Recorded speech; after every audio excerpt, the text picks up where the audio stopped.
Good evening, everyone. And saw that the lightning... Oh, wow, we've got double lightning strikes. It obviously held itself out for when I actually went live. Hello, everybody. How are we doing? Welcome to Chilliteracy. Happy Wednesday. How is everybody doing on this fine Wednesday? I assume a fair chunk of you have just come from the John's singing stream. So welcome in. I hope that was fun. I caught a bit of it. But not the whole thing. And my goodness me, hello everybody, hello Salad, and yes, thank you very much for the raid. It did indeed work. You and yours are now here. Hello, welcome. Hope you had a good stream. Hello Wonder Asama, wow, ASMR, I assume. I can pronounce words. Welcome in. Hope you're well. Thank you for being here. Lovely to see you. Thunder, thank you very much for the resub. 22 months! That is many months. Fun plot twist your day. Well, plot twists are what we do here. So, I hope that's a good thing. And Lady Mephistopheles. 9 months, stream baby. You should call it Billy, after Billy T. McGonagall, I think. You were teaching the Year 6 children to sign thank you for the music for their Leavers Assembly in 2 weeks. Oh, lovely. That's really nice. You just did an art stream for the first time in close to 2 years. Woo! That's great. I wish I would have caught that. I'm sorry that I wasn't there. I like your art streams. You thought about calling it Lucy. Oh, don't do that. It's an awful name. And yes, we do indeed love the vibes, Wanda Asima. I'm just going to call you Asima. I know it's probably Asima, but you know. I apparently can't read words, which is a little bit of a problem, given that that's what we do here. It was a very emotional lesson because that'll be your last day too, but the children don't know that yet. Oh, well, that's sad. But hopefully they have only good memories of all of the time that you have spent with them. You're trying to stream tomorrow and Friday as well if you want to hang out. Ooh, oh, that's irritating. I was like, I'll try to be... No. I'm busy both tomorrow and Friday. How irritating. Oh well. I imagine the VODs will still be up, so I might go and catch one of your VODs, if I may. Do we not have shout out as a command? It's SO, isn't it? Exclamation mark SO, I believe. Possibly. Maybe. Yes, it is. There we go. But yes, hello everybody, welcome in. Apologies if I am talking very fast today or if I sound a bit haggard. I am stressed because my car is making noises which it shouldn't, and I've got a very long drive on Friday and I don't have time tomorrow to take it in to have a had a look at words. So I'm slightly concerned about that, but it'll be fine. It'll all be fine, I'm sure. You've got a cooldown on the Twitch integrated one. Ah, I see. Apologies. Ayo, very good. Also, hello, Anipats. Hope you are well. I'm assuming fresh off the John stream. I hope you can chill here a little bit. No VODs on your end? No worries. I hope my car is fixed. Thank you. Yeah, it might just be a stone. It's just making some strange noises, but not all the time. So, we shall see. Looking forward to the chill. Yes, good. Come in and chill. I know you have been modding and things. So tonight. Excuse me. Is chill times. I hope it's just the stone. Yeah, so do I. Otherwise, that might be expensive. I hope that Larry Lease doesn't take 6.5 months to fix. That sounds like it might be from personal experience. Is Bandcamp Friday this Friday? I guess it would be, yes. It probably would be. In which case, head on over to our Bandcamp for what have we got on there at the moment. Ooh, yeah. Thingy. What's his face? William Hope Hodgson. Tales of the Weird, if you subscribe. And if you don't, you've got everything else. But this month, when I get round to uploading this month's Bandcamp stuff, you can get the Hope Hodgson stories. Well, there isn't one this month for some reason. No, there wasn't one last month because they did Juneteenth. But there might be one this month. I'm not 100% sure. Maybe it might be August. Oh, it's all. Oh, well, in that case, I eat my words. But still, head on over to our bank app. Your car came back last Friday. Yay! Good. Marvellous. Also, hello, Moliphant. Hope you are well. And hello, Parola. Hope you are also well. Welcome in, all you lovely people. Andy's chaotic energy would be a nice contrast to the chill to literacy. Yeah, he does that. He does the chaos. A little bit. Happy disability. Yes, words. Disability Pride Month. Woo! And happy, is it Tynwald Day or Tinwald Day? I have no idea what that is, but I'm sure you shall enlighten me. But yes, happy oh my goodness me, Disability Pride Month. I can't speak today, apparently. Just blah, blah, blah, blah. But yes, tonight we have some ghost stories because, you know, make a change. Although, to be fair, Sam's usually the one who's reading ghost stories. Tinwald, Manx Day. I did wonder if it was something to... Because I'm assuming Tin is possibly from, like, the Tyne, being the river up there, maybe? I don't know. I may be wrong. But yeah, we've got some ghost stories today because I have realised that I am fast running out of short stories. It's you, the ghost story enjoyer, exactly. I mean, we're all ghost story enjoyers. It's just you have more of them than I do. Yeah, I have realised that I have 4 books of short stories, a lot of which I have already read. So, oh no, I'm going to have to buy more books. What a shame. Or steal Sam's. Also, what a shame. Never too many ghost stories. I agree. It's under 4 months till Halloween first. Got to prepare. Yep. Till Halloween the 1st. It's not just October the 1st. I like that. Just October's just been completely renamed to Halloween. I approve. 1st of Halloween, yes. You have a book recommendation? Go for it. We do like a good old book recommendation here. But yes, do we have any things we need to say? Probably going to be a Chilliterati stream on Monday, we hope. And if there is, there will be some good news, exciting news. So make sure to stick around for that on Monday, because we have stuff. We have stuff to share with you. Which is all very cool. And you may have seen in chat that I added a new emote. It may or may not be Joey. It may or may not be Joey going blep.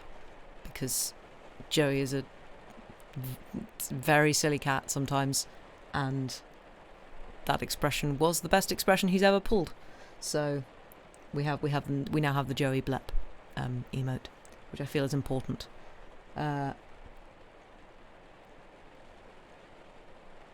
This calendar, as far as you're concerned, yes, assume.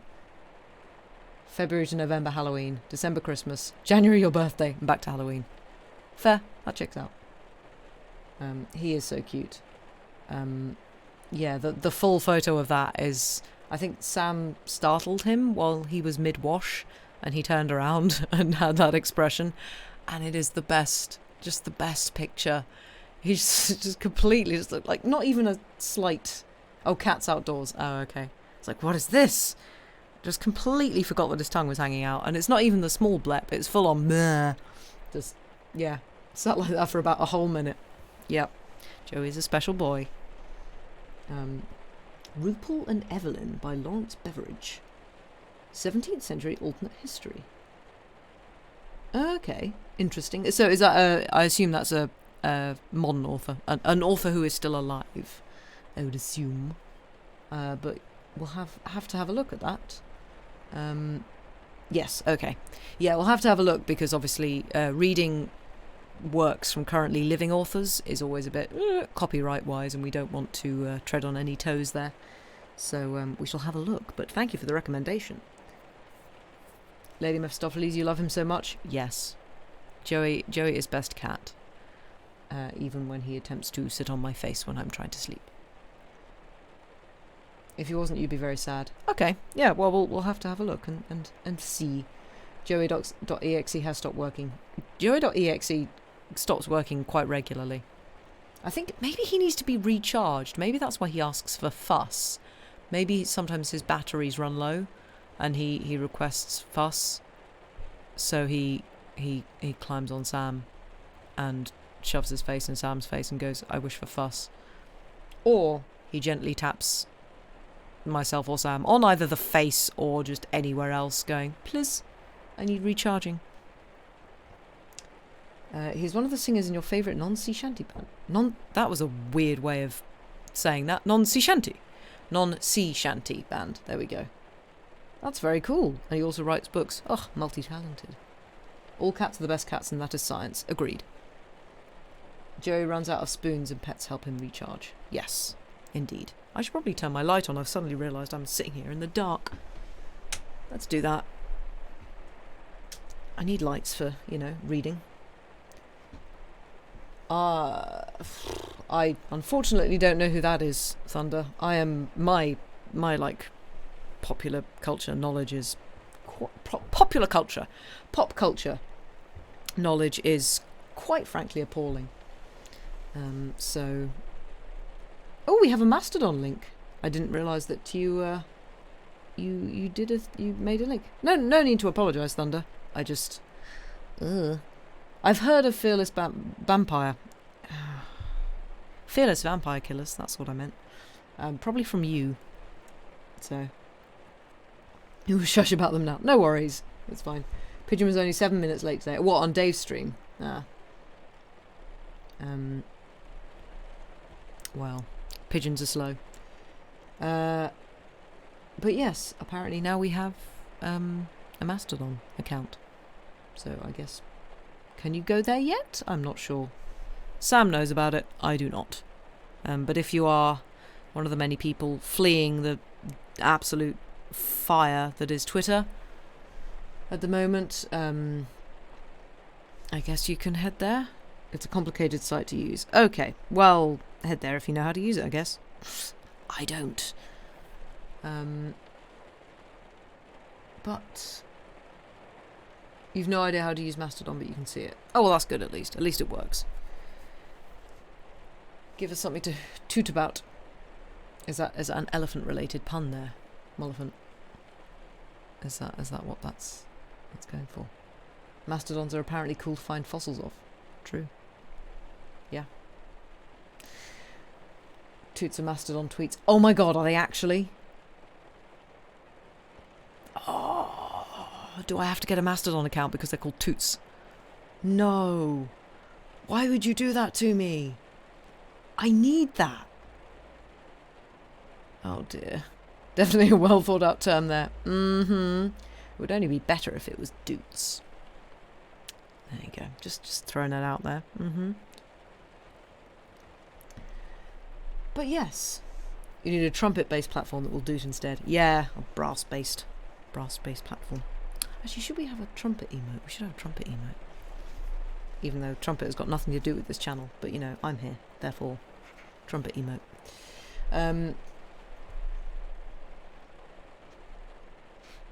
Made a half-joking offer. They actually... Oh, wow, okay. I see. You've watched a lot of fossil hunting videos and people could tend to go insane when they find teeth from something from them. Yeah. I mean, yeah. Fossils, I mean, I feel like most fossil hunters, when they find stuff that's old anyway, get very excited. But, yes. Anyway, I've been rabbiting on for 20 minutes. I think I should read some stories. I hope you all agree. So we've got 3 stories tonight. Hopefully we will fill the time. I've got 2 slightly shorter, well, quite short ones actually, and then 1 slightly longer one. Amusingly, both of the short ones were written from people who very obviously went to Cambridge in that Cambridge University, in that, like, there are many sort of terms about Cambridge University in their books, in their stories. So it's like, oh, you guys know stuff about Cambridge, do you? It's the only world in which you live, isn't it? Yeah, okay, right. It's very cool, with baby teeth as big as a human hand. Wow. That is impressive. Right. The first story we've got tonight, if Sam has links to the text, is Bone to His Bone. Which he does. Hooray! Marvellous. Splendid. Right. I hope we are all sitting comfortably and have some kind of hydration or beverage or snack or cat. Don't eat cats, but have a cat if you have one. You're not sure if you'll be able to stay for all three, because that's absolutely fine. Stay as long as you need. Get as much sleep as you need. All good things. And Sam is posting William McGonagall with sunglasses because important things. You have tea that was 2 hour old tea. No, bad. Water and carrots. Excellent. Well, these are all good things. So, if we're all comfortable, let us begin with Bone to His Bone by E.G. Swain. William Whitehead, Fellow of Emmanuel College in the University of Cambridge, became Vicar of Stoneground in the year 1731. The annals of his incumbency were doubtless short and simple. They have not survived. In his day were no newspapers to collect gossip, no parish magazines to record the simple events of parochial life. One event, however, of greater moment than now, is recorded in two places. Vicar Whitehead failed in health after 23 years of work, and journeyed to Bath in what his monument calls the vain hope of being restored. The duration of his visit is unknown. It is reasonable to suppose that he made his journey in the summer. It is certain that by the month of November his physician told him to lay aside all hope of recovery. Then it was that the thoughts of the patient turned to the comfortable, straggling vicarage he had left at Stoneground, in which he had hoped to end his days. He prayed that his successor might be as happy there as he had been himself. Setting his affairs in order, as became one who had but a short time to live, he executed a will, bequeathing to the vicars of Stoneground for ever the close of ground he had recently purchased because it lay next to the vicarage garden. And by a codicil he added to the bequest his library of books. Within a few days, William Whitehead was gathered to his fathers.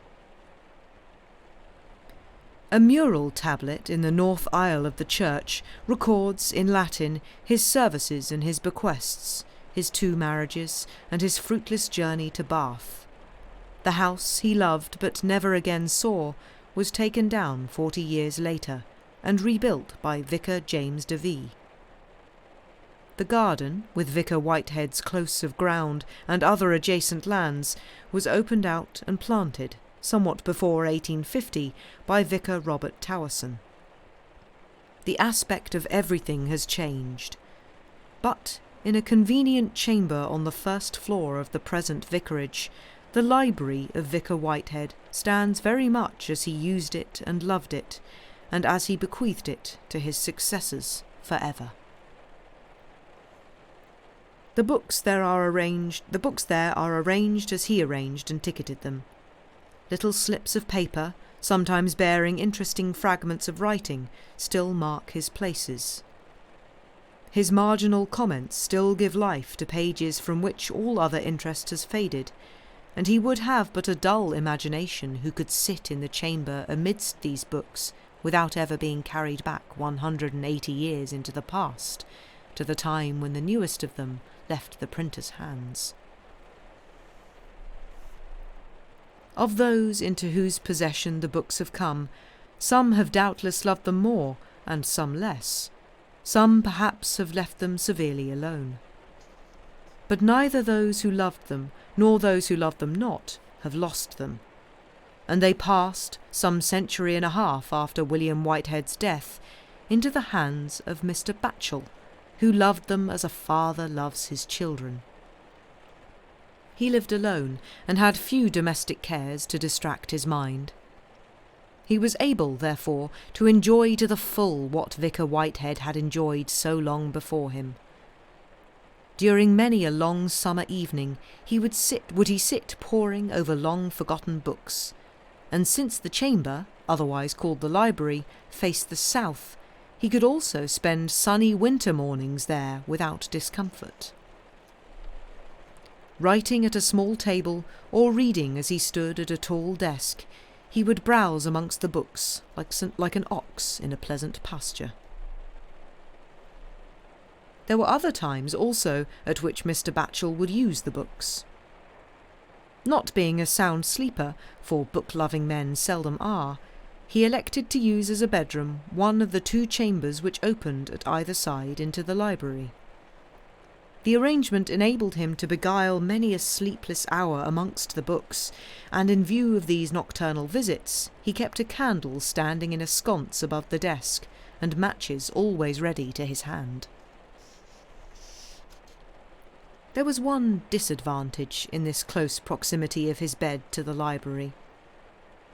Owing apparently to some defect in the fittings of the room, which, having no mechanical tastes, Mr. Batchel had never investigated, there could be heard, in the stillness of the night, exactly such sounds as might arise from a person moving about amongst the books.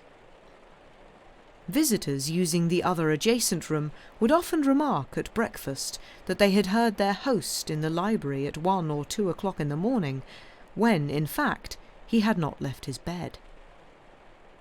Invariably Mr. Batchel allowed them to suppose that he had been where they thought him.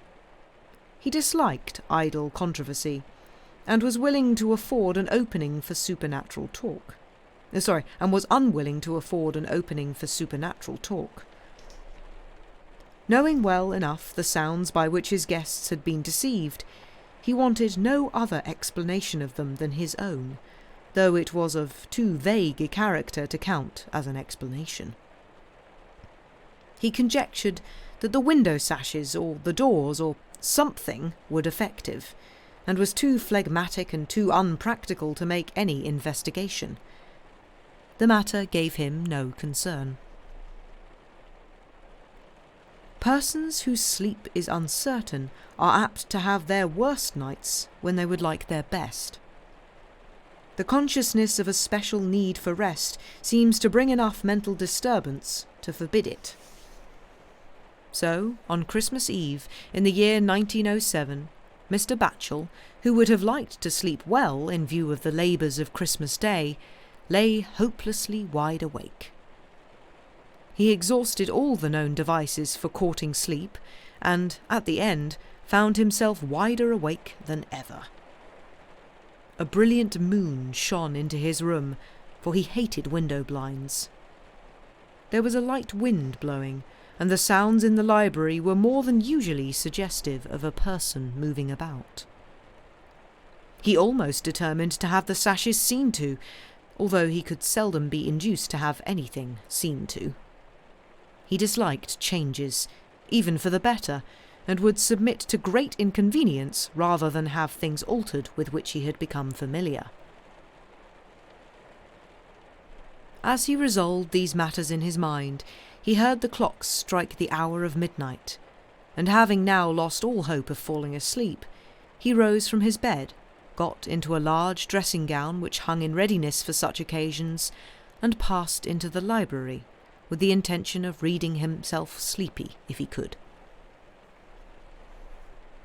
The moon, by this time, had passed out of the south, and the library seemed all the darker by contrast with the moonlit chamber he had left.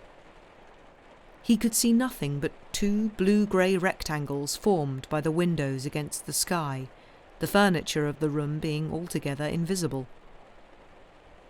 Groping along to where the table stood, Mr. Batchel felt over its surface for the matches which usually lay there. He found, however, that the table was cleared of everything. He raised his right hand, therefore, in order to feel his way to a shelf where the matches were sometimes mislaid, and at that moment, whilst his hand was in mid-air, the matchbox was gently put into it. Such an incident could hardly fail to disturb even a phlegmatic person, and Mr. Batchel cried, "Who's this?" somewhat nervously. There was no answer. He struck a match, looked hastily around the room, and found it empty as usual. There was everything, that is to say, that he was accustomed to see, but no other person than himself. It is not quite accurate, however, to say that everything was in its usual state. Upon the tall desk lay a quarto volume that he had certainly not placed there. It was his quite invariable practice to replace his books upon the shelves after using them, and what we may call his library habits were precise and methodical. A book out of place like this was not only an offence against good order, but a sign that his privacy had been intruded upon. With some surprise, therefore, he lit the candle standing ready in the sconce, and proceeded to examine the book, not sorry, in the disturbed condition in which he was, to have an occupation found for him. The book proved to be one with which he was unfamiliar, and this made it certain that some other hand than his had removed it from its place. Its title was The Complete Gardener of Monsieur de la Quintaine, made English by John Evelyn, Esquire. It was not a work in which Mr. Batchel felt any great interest.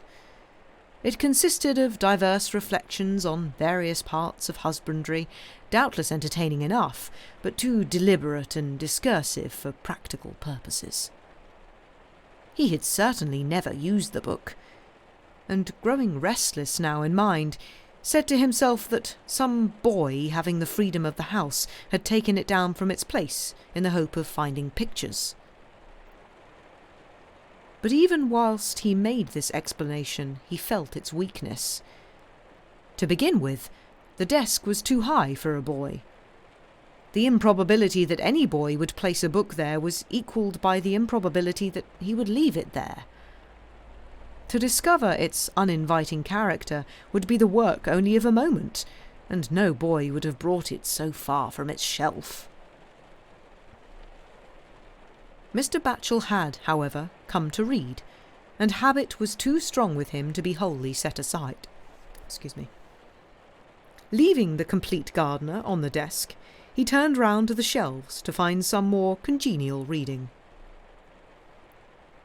Hardly had he done this when he was startled by a sharp rap upon the desk behind him, followed by a rustling of paper. He turned quickly about and saw the quarto lying open. In obedience to the instinct of the moment, he at once sought a natural cause for what he saw. Only a wind, and that of the strongest, could have opened the book and laid back its heavy cover, and though he accepted for a brief moment that explanation, he was too candid to retain it longer. The wind out of doors was very light. The window sash was closed and latched, and, to decide the matter finally, the book had its back, and not its edges, turned towards the only quarter from which a wind could strike. Mr. Batchel approached the desk again, and stood over the book. With increasing perturbation of mind, for he still thought of the matchbox, he looked upon the open page. Without much reason beyond that he felt constrained to do something, he read the words of the half-completed sentence at the turn of the page. At dead of night he left the house and passed into the solitude of the garden. But he read no more, nor did he give himself the trouble of discovering whose midnight wandering was being described, although the habit was singularly like one of his own.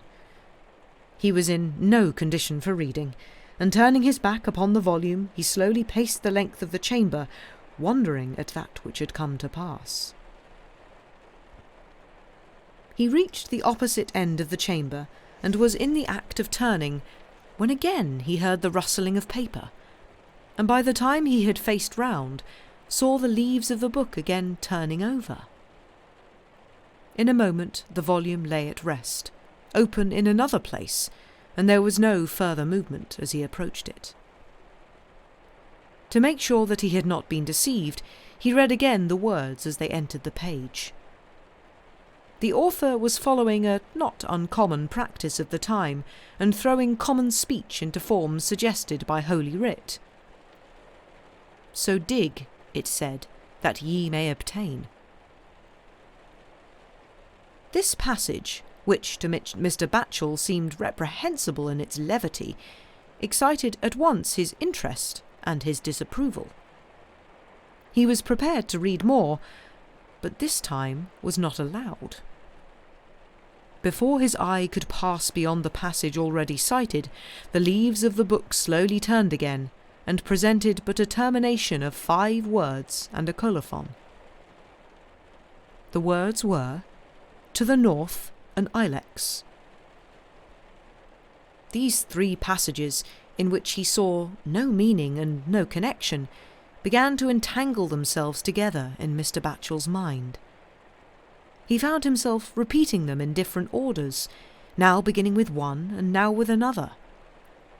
Any further attempt at reading he felt to be impossible, and he was in no mind for any more experiences of the unaccountable. Sleep was, of course, further from him than ever, if that were conceivable. What he did, therefore, was to blow out the candle, to return to his moonlit bedroom and put on more clothing, and then to pass downstairs with the object of going out of doors. It was not unusual with Mr. Batchel to walk about his garden at night time. This form of exercise had often, after a wakeful hour, sent him back to his bed, refreshed and ready for sleep. The convenient access to the garden at such times lay through his study, whose French windows all opened onto a short flight of steps, and upon these he now paused for a moment to admire the snow-like appearance of the lawns, bathed as they were in the moonlight. As he paused, he heard the city clocks strike the half-hour after midnight, and he could not forbear repeating aloud, "At dead of night he left the house, and passed into the solitude of the garden." It was solitary enough. At intervals the screech of an owl, and now and then the noise of a train, seemed to emphasize the solitude by drawing attention to it and then leaving it in possession of the night. Mr. Batchel found himself wondering and conjecturing what Vicar Whitehead, who had acquired the close of land to secure quiet and privacy for a garden, would have thought of the railways to the west and north. He turned his face northwards, whence a whistle had just sounded, and saw a tree beautifully outlined against the sky. His breath caught at the sight. Not because the tree was unfamiliar. Mr. Batchel knew all his trees. But what he had seen was, to the north, an ilex. Mr. Batchel knew not what to make of it all. He had walked into the garden hundreds of times, and as often seen the ilex, but the words out of the Complete Gardener seemed to be pursuing him in a way that made him almost afraid. His temperament, however, as had been said already, was phlegmatic. It was commonly said, and Mr. Batchel approved the verdict, whilst he condemned its inexactness, that his nerves were made of fiddle-string.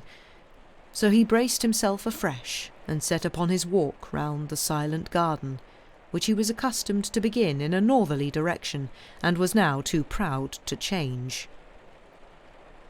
He usually passed the ilex at the beginning of his perambulation, and so would pass it now.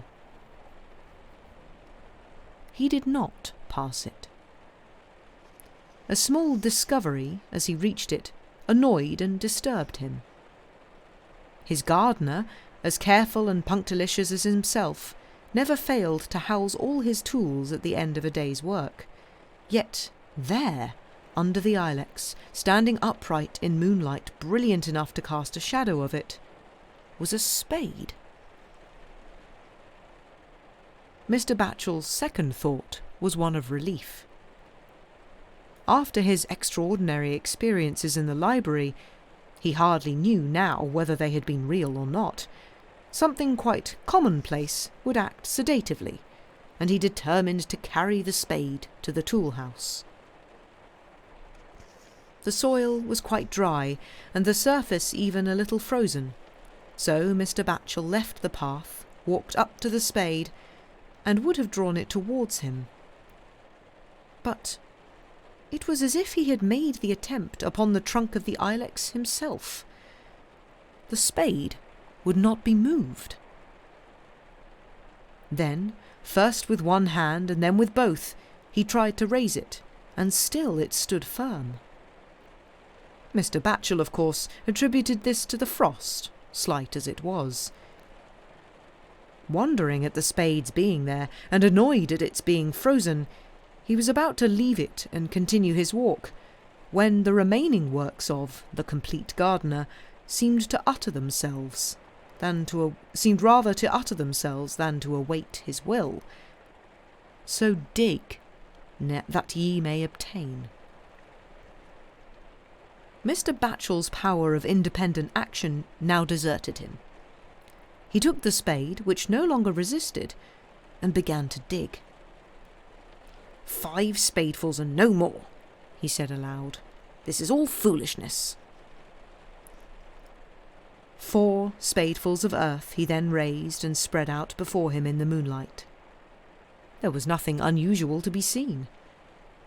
Nor did Mr. Batchel decide what he would look for, whether coins, jewels, documents in canisters, or weapons. In point of fact, he dug against what he deemed his better judgment, and expected nothing.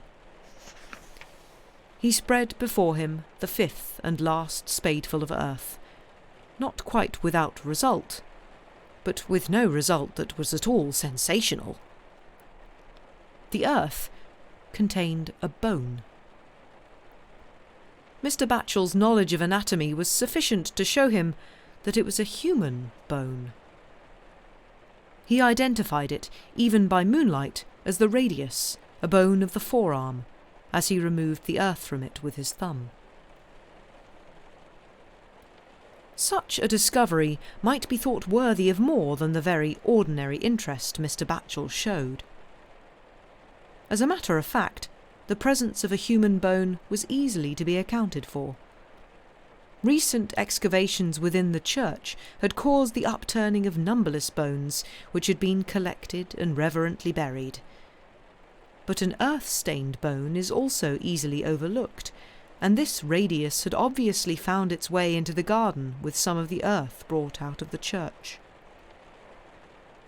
Mr. Batchel was glad, rather than regretful, at this termination to his adventure. He was once more provided with something to do. The reinterment of such bones as this had been his constant care, and he decided at once to restore the bone to consecrated earth. The time seemed opportune. The eyes of the curious were closed in sleep. He himself was still alert and wakeful. The spade remained by his side, and the bone in his hand. So he betook himself, there and then, to the churchyard.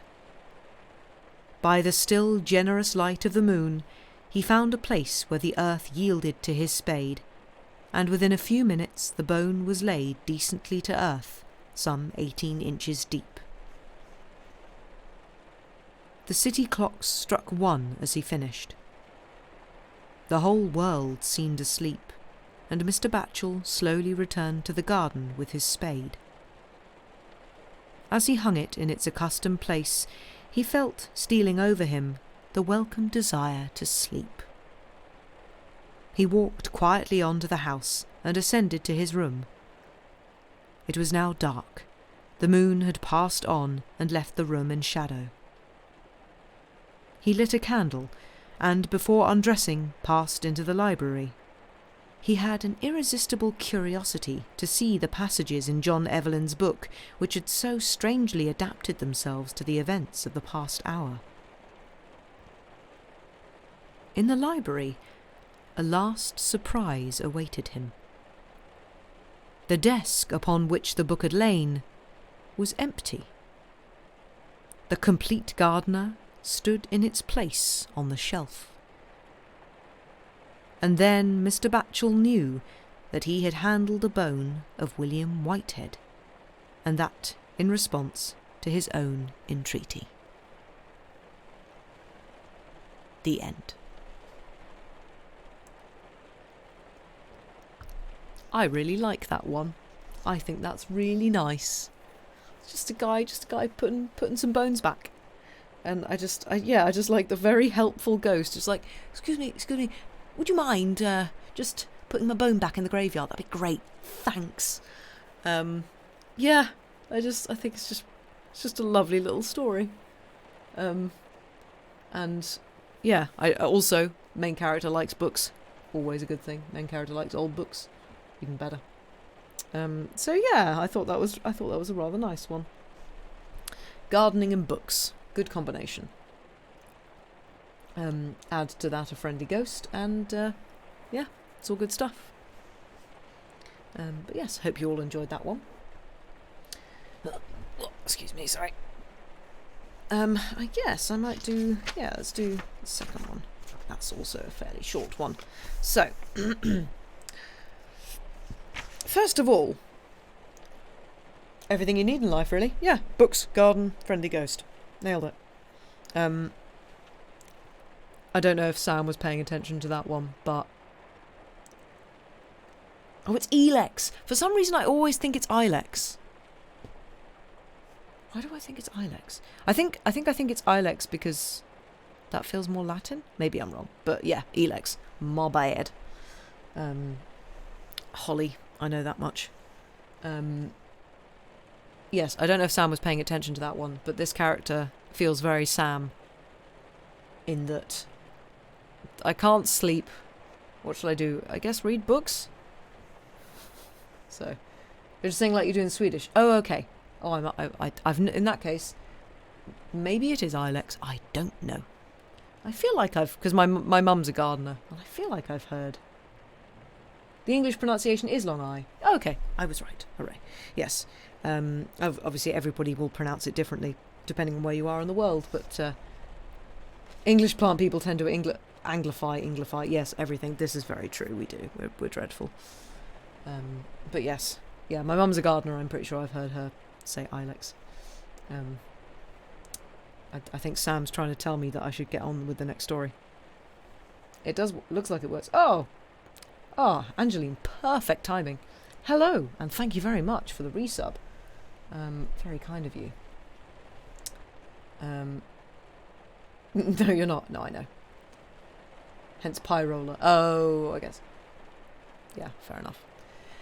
But yes, anyone in chat want to try and pronounce Ffryar for me? Because I feel like it might be a Welsh name.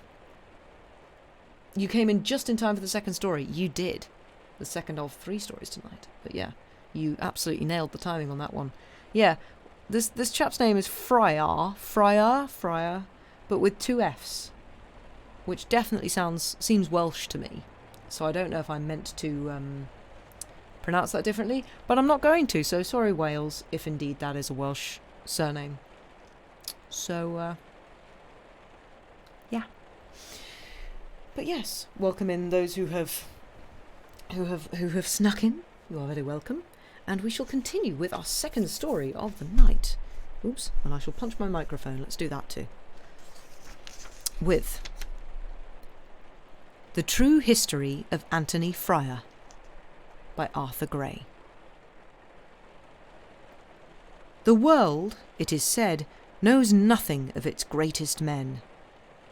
In our Cambridge microcosm, it may be doubted whether we are better informed concerning some of the departed great ones who once walked in the confines of our colleges. Which of us has heard of Anthony Ffryar of Jesus? History is dumb respecting him. Yet but for the unhappy event recorded in this unadorned chronicle, his fame might have stood with that of Bacon of Trinity or Harvey of Caius. They lived to be old men. Ffryar died before he was 30, his work unfinished, his fame unknown even to his contemporaries. So meagre is the record of his life's work that it is contained in a few bare notices in the college bursar's books, in the grace books which date his matriculation and degrees, and in the entry of his burial in the register of All Saints' parish. These simple annals I have ventured to supplement with details of a more or less hypothetical character, which will serve to show what humanity lost by his early death. Readers will be able to judge for themselves the degree of care which I have taken not to import into the story anything which may savour of the improbable or romantic. Anthony Ffryar matriculated in the year 1541-2, his age being then probably 15 or 16.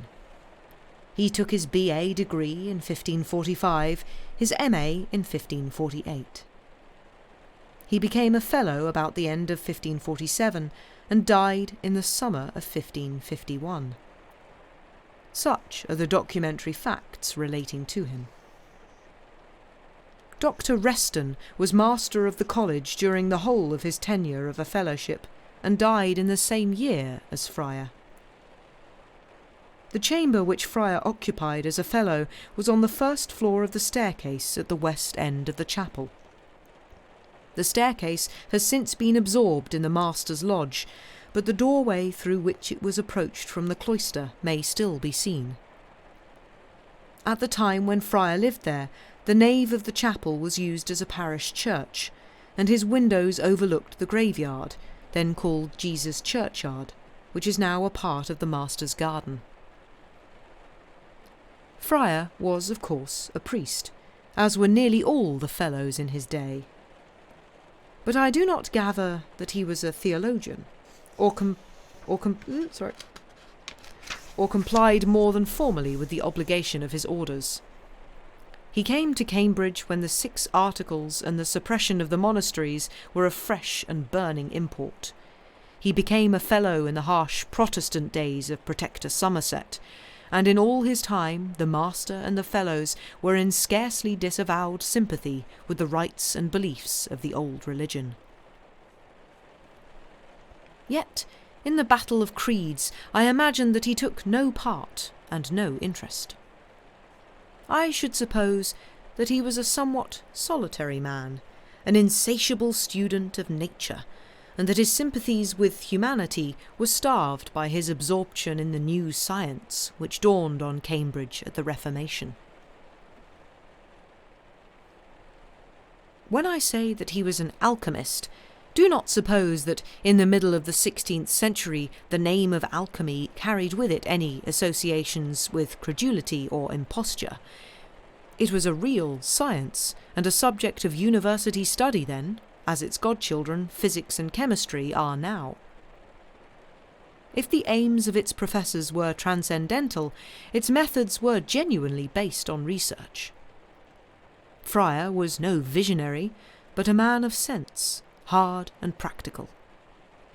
To the study of alchemy he was drawn by no hopes of gain, not even of fame, and still less by any desire to benefit mankind.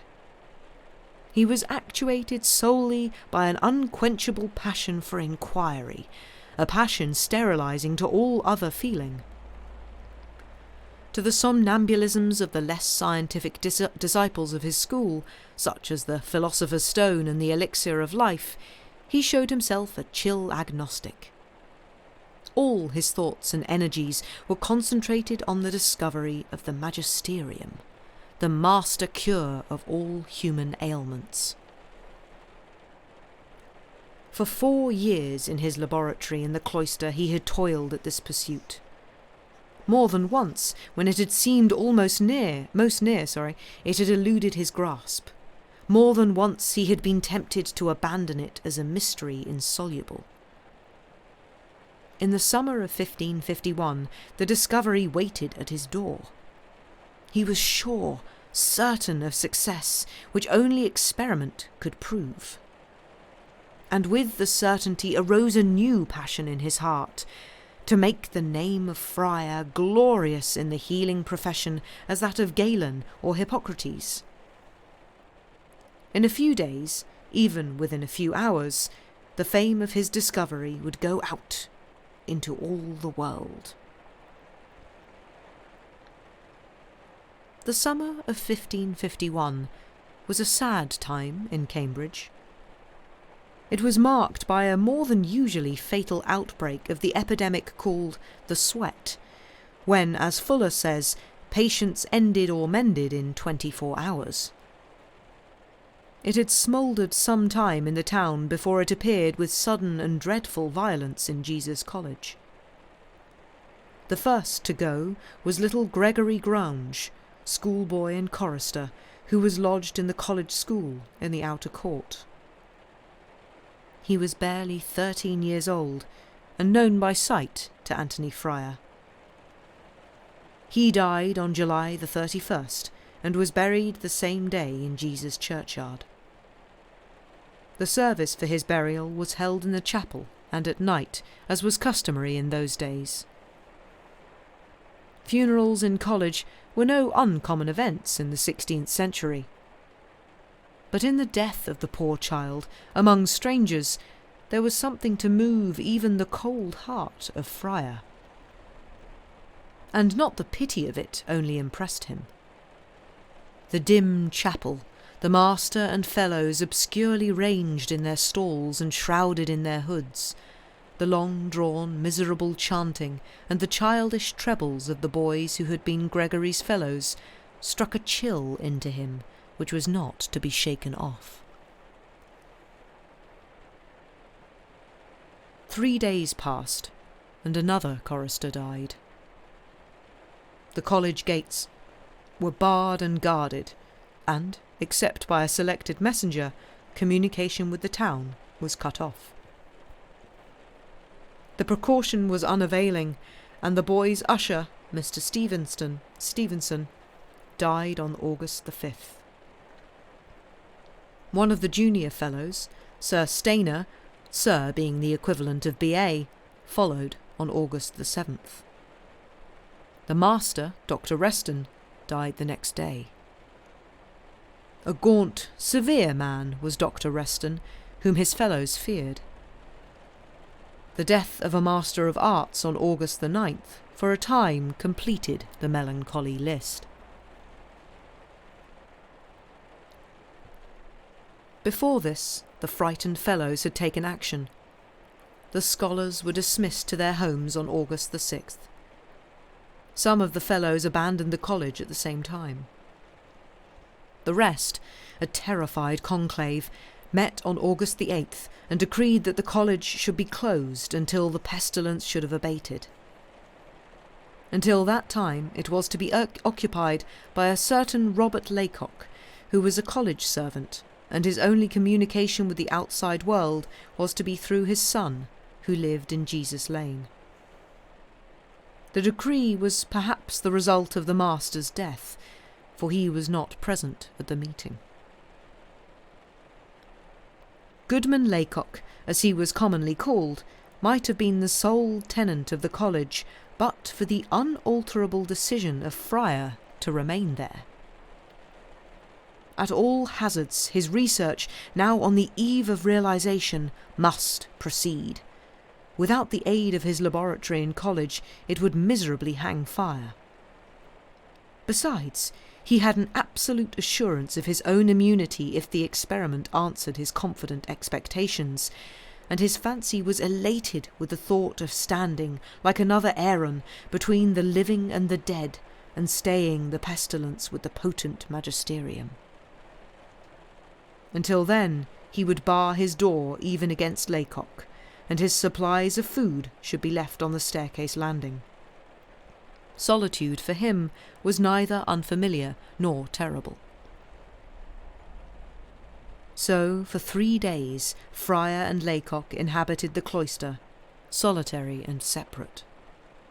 For 3 days, in the absorption of his research, Ffryar forgot fear, forgot the pestilence-stricken world beyond the gate, almost forgot to consume the daily dole of food laid outside his door. August the 12th was the day, so fateful to humanity, when his labours were to be crowned with victory. Before midnight, the secret of the magisterium would be solved. Evening began to close in before he could begin the experiment, which was to be his last. It must, of necessity, be a labour of some hours, and before it began, he bethought him that he had not tasted food since early morning. He unbarred his door and looked for the expected portion. It was not there. Vexed at the remissness of Laycock, he waited for a while and listened for his approaching footsteps. At last he took courage and descended to the cloister. He called for Laycock, but heard no response. He resolved to go as far as the buttery door and knock. Laycock lived and slept in the buttery. At the buttery door he beat and cried on Laycock, but in answer he heard only the sound of scurrying rats. He went to the window, by the hatch where he knew that the old man's bed lay, and called to him again. Still there was silence. At last he resolved to force himself through the unglazed window and take what food he could find. In the deep gloom within, he stumbled and almost fell over a low object, which he made out to be a truckle bed. There was light enough from the window to distinguish, stretched upon it, the form of Goodman Laycock, stark and dead. Sickened and alarmed, Ffryar hurried back to his chamber. More than ever he must hasten the great experiment. When it was ended, his danger would be past. He could go out into the town to call the buriers for the old man. With trembling hands he lit the brazier which he used for his experiments, laid it on his hearth, and placed thereon the alembic which was to distill the magisterium. Then he sat down to wait. Gradually the darkness thickened, and the sole illuminant of the chamber was the wavering flame of the brazier. He felt feverish and possessed with a nameless uneasiness which, for all his assurance, he was glad to construe as fear. Better that than sickness. In the college and the town without was a deathly silence, stirred only by the sweltering of the distilment, and as the hours struck, by the beating of the chapel clock, last wound by Laycock. It was as though the dead man spoke. But the repetition of the hours told him that the time of his emancipation was drawing close. Whether he slept, I do not know. He was aroused to vivid consciousness by the clock sounding 1. The time when his experiment should have ended was 10, and he started up with a horrible fear that it had been ruined by his neglect. But it was not so. The fire burnt, the liquid simmered quietly, and so far all was well. Again the college bell boomed a solitary stroke, then a pause, and another. He opened, or seemed to open, his door and listened. Again the knell was repeated. His mind went back to the night when he had attended the obsequies of the boy chorister. This must be a funeral tolling. For whom? He thought with a shudder of the dead man in the buttery. He groped his way cautiously down the stairs. It was a still, windless night, and the cloister was as dark as death. Arrived at the further side of the court, he turned towards the chapel. Its panes were faintly lighted from within. The door stood open, and he entered. In the place familiar to him at the chancel door, one candle flickered on a bracket. Close to it, his face cast in deep shade by the light from behind, stood the ringer, in a gown of black, silent and absorbed in his melancholy task. Fear had almost given way to wonder in the heart of Ffryar, and as he passed the sombre figure on his way to the chancel door, he looked him resolutely in the face. The ringer was Goodman Laycock. Ffryar passed into the choir and quietly made his way to his accustomed stall. 4 candles burnt in the central walk about a figure laid on trestles and draped in a pall of black. 2 choristers, one on either side, stood by it. In the dimness he could distinguish 4 figures, erect in the stalls on either side of the chapel. Their faces were concealed by their hoods, but in the tall form which occupied the master's seat, it was not difficult to recognise Dr. Reston. The bell ceased, and the service began. With some faint wonder, Ffryar noted that it was the prescribed Roman Mass for the dead. The solemn introit was uttered in the tones of Reston, and in the deep responses of the nearest cowled figure he recognised the voice of Stevenson, the usher. None of the mourners seemed to notice Ffryar's presence. The dreary ceremony drew to a close. The 4 occupants of the stalls descended and gathered round the palled figure in the aisle. With a mechanical impulse, devoid of fear or curiosity, and with a half prescience of what he should see, Anthony Ffryar drew near and uncovered the dead man's face. He saw himself. At the same moment, the last wailing notes of the Office for the Dead broke from the band of mourners, and one by one the choristers extinguished the 4 tapers. Requiem aeternam dona ei, Domine, chanted the hooded 4, and one candle went out. Et lux perpetua luceat ei, was the shrill response of the two choristers, and a second was extinguished. Cum sanctis tuis in aeternum, answered the 4, and one taper only remained. The master threw back his hood and turned his dreadful eyes straight upon the living Anthony Ffryar. He threw his hand across the bier and held him tight. Cras tu eris mecum, he muttered, as if in antiphonal reply to the dirge chanters. With a hiss and a sputter, the last candle expired. The hiss and the sputter and a sudden sense of gloom recalled Ffryar to the waking world. Alas for labouring science, alas for the fame of Ffryar, alas for humanity, dying and doomed to die. The vessel containing the wonderful brew which should have redeemed the world had fallen over and dislodged its contents on the fire below. An accident repairable surely within a few hours, but not by Anthony Ffryar. How the night passed with him, no mortal can tell. All that is known further of him is written in the register of All Saints' Parish. If you can discover the ancient volume containing the records of the year 1551, and I am not positive that it now exists, you will find written Die Augusti the 13th, burials in Jesus Churchyard, Goodman Laycock, Anthony Ffryar, of ye sickness. Whether he really died of the sweat, I cannot say.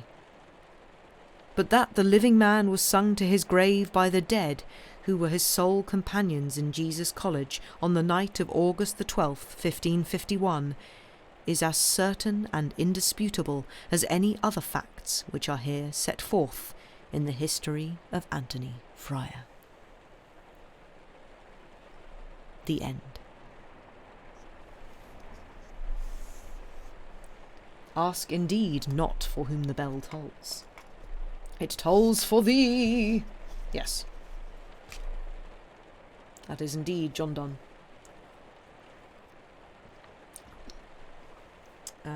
But yeah, I quite like that one. That was good. Again, good vibes. Just kind of, yeah. Creepy colleges. Good stuff. But yes, I think we'll probably go to a break now. So thank you all very much for being here so far. I hope you have enjoyed it so far. We will be back after the break with another short story. So yeah, go have break, do things, and we will be back in about 5 minutes. Bye for now.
And we're back. Welcome back, everybody. I hope you've all had a nice break. I don't know why I did that accent, but apparently I did. Yeah, hope you've all had a good break and done break-related things. I myself I cannot speak today. I myself have made a cup of tea. There we go. That's what I was trying to say. I'm doing well. Everything is fine. But yes, kind of a mask of the Red Death feeling places. Mask of the Red Death. Huh. Wonder if that's in copyright. I wonder. Water has been refilled, so that counts as a successful break. I would agree. I would definitely agree. I've also refilled mine. Because I need it, because my voice is struggling a little bit tonight, so apologies if I sound a little bit croaky. Yeah, just a bit. But should be okay. Should be fine. Should manage to struggle on through. But yeah, I hope we've all had a decent break.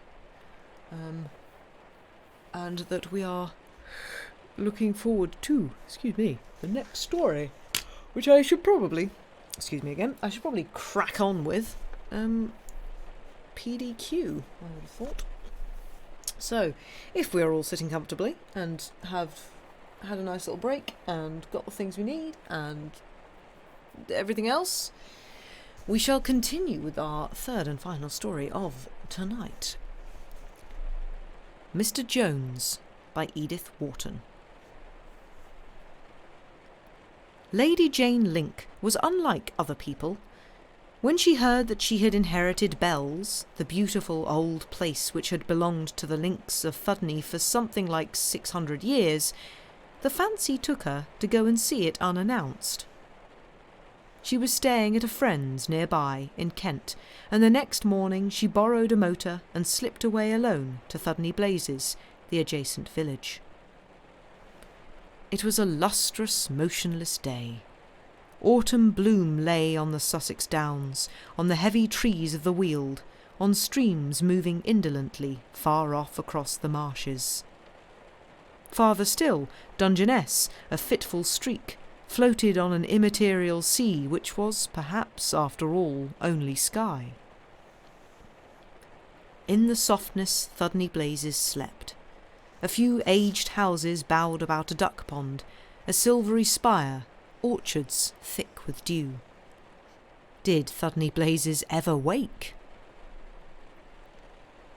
Lady Jane left the motor to the care of the geese on a miniature common, pushed open a white gate into a field, the griffoned portals being padlocked, and struck across the park toward a group of carved chimney stacks. No one seemed aware of her. In a dip of the land, the long, low house, its ripe brick masonry overhanging a moat deeply sunk about its roots, resembled an aged cedar spreading immemorial red branches. Lady Jane held her breath and gazed. A silence distilled from years of solitude lay on lawns and gardens. No one had lived at Bells since the last Lord Thudney, then a penniless younger son, had forsaken it 60 years before to seek his fortune in Canada. And before that, he and his widowed mother, distant poor relations, were housed in one of the lodges, and the great place, even in their day, had been as mute and solitary as the family vault. Lady Jane, daughter of another branch, to which an earldom and considerable possessions had accrued, had never seen Bells, hardly heard its name. A succession of deaths, and the whim of an old man she had never known, now made her heir to all this beauty, and as she stood and looked, she was glad she had come to it from so far, from impressions so remote and different. It would be dreadful to be used to it, to be thinking already about the state of the roof or the cost of a heating system. Till this, her 35th year, Lady Jane had led an active, independent and decided life.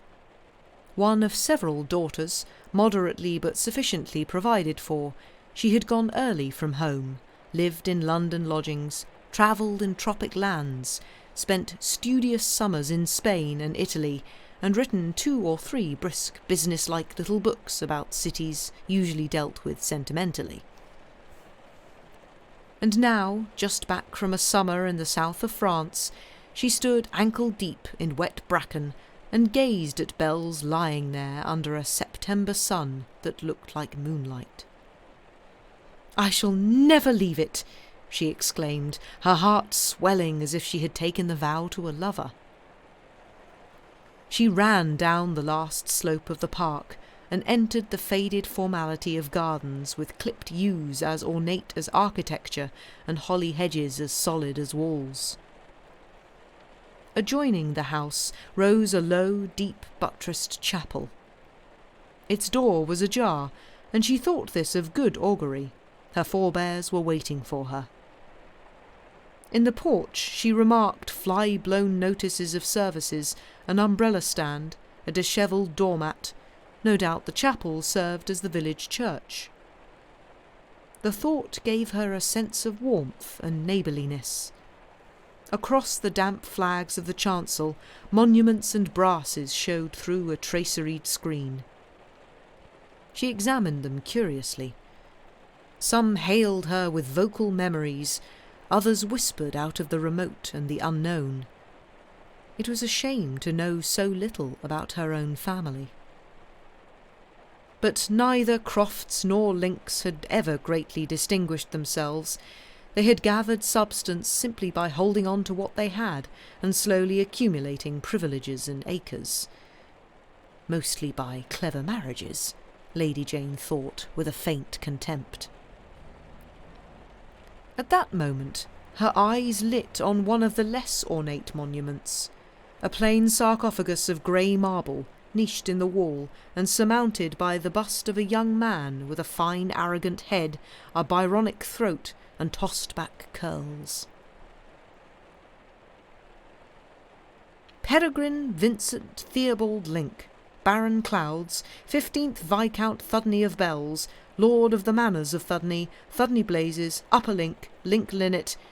So it ran, with the usual tedious enumeration of honours, titles, court and county offices, ending with "Born on May the 1st, 1790, perished of the plague at Aleppo in 1828.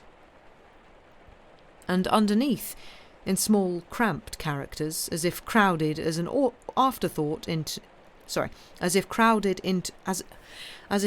as an afterthought into an insufficient space, also his wife. That was all. No names, dates, honours, epithets for the Viscountess Thudney. Did she too die of the plague at Aleppo? Or did the "also" imply her actual presence in the sarcophagus which her husband's pride had no doubt prepared for his own last sleep, little guessing that some Syrian drain was to receive him? Lady Jane racked her memory in vain. All she knew was that the death without issue of this Lord Thudney had caused the property to revert to the Croft Links, and so, in the end, brought her to the chancel step where, shyly, she knelt a moment, vowing to the dead to carry on their trust. She passed on to the entrance court, and stood at last at the door of her new home, a blunt tweed figure in heavy mud-stained shoes. She felt as intrusive as a tripper, and her hand hesitated on the doorbell. I ought to have brought someone with me, she thought, an odd admission on the part of a young woman who, when she was doing her books of travel, had prided herself on forcing single-handed the most closely guarded doors.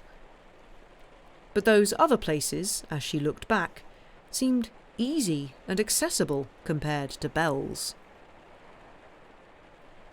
She rang, and a tinkle answered, carried on by a flurried echo which seemed to ask what in the world was happening. Lady Jane, through the nearest window, caught the spectral vista of a long room with shrouded furniture. She could not see its farther end, but she had the feeling that someone stationed there might very well be seeing her. Just at first, she thought, I shall have to invite people here to take the chill off. She rang again, and the tinkle again prolonged itself. But no one came. At last she reflected that the caretakers probably lived at the back of the house, and pushing open a door in the courtyard wall, she worked her way around to what seemed a stable yard. Against the purple brick sprawled a neglected magnolia, bearing one late flower as big as a planet. Lady Jane rang at a door marked Service. This bell, though also languid, had a wakefuller sound, as if it were more used to being rung, and still knew what was likely to follow, and after a delay during which Lady Jane again had the sense of being peered at, from above, through a lowered blind, a bolt shot, and a woman looked out. She was youngish, unhealthy, respectable and frightened, and she blinked at Lady Jane like someone waking out of a sleep. "Oh," said Lady Jane, "do you think I might visit the house?" "The house?" "I'm staying near here. I'm interested in old houses. Mightn't I take a look?" The young woman drew back. "The house isn't shown." "Oh, but not to... Jane weighed the case. "You see," she explained, "I know some of the family, the Northumberland branch." "You're related, madam?" "Well, distantly, yes." It was exactly what she had not meant to say, but there seemed no other way. The woman twisted her apron strings in perplexity. "Come, you know," Lady Jane urged, producing a half-crown. The woman turned pale. I couldn't, madam, not without asking." It was clear that she was sorely tempted. "Well, ask, won't you?" Lady Jane pressed the tip into a hesitating hand. The young woman shut the door and vanished. She was away so long that the visitor concluded her half-crown had been pocketed, and there was an end, and she began to be angry with herself, which was more often her habit than to be so with others. "Well, for a fool, Jane, you're a complete one," she grumbled. A returning footstep, listless, reluctant, the tread of one who was not going to let her in. It began to be rather comic. The door opened, and the young woman said in her dull sing-song, "Mr. Jones says that no one is allowed to visit the house." She and Lady Jane looked at each other for a moment, and Lady Jane read the apprehension in the other's eyes. "Mr. Jones? Oh? Oh, yes, of course, keep it." She waved away the woman's hand. "Thank you, madam." The door closed again, and Lady Jane stood and gazed up at the inexorable face of her own home. Chapter 2. "But you didn't get in? You actually came back without so much as a peep?" Her story was received that evening at dinner with mingled mirth and incredulity. "But, my dear, you mean to say you asked to see the house and they wouldn't let you? Who wouldn't?" Lady Jane's hostess insisted. "Mr. Jones." "Mr. Jones?" "He said no one was allowed to visit it." "Who on earth is Mr. Jones?" "The caretaker, I suppose. I didn't see him." "Didn't see him either? But I never heard such nonsense. Why in the world didn't you insist?" "Yes, why didn't you?" they all chorused, and she could only answer a little lamely, "I think I was afraid." "Afraid? You, darling?" There was fresh hilarity. "Of Mr. Jones?" "I suppose so." She joined in the laugh, yet she knew it was true. She had been afraid. Edward Strammer, the novelist, An old friend of her family had been listening with an air of abstraction, his eyes on his empty coffee cup. Suddenly, as the mistress of the house pushed back her chair, he looked across the table at Lady Jane. "It's odd. I've just remembered something.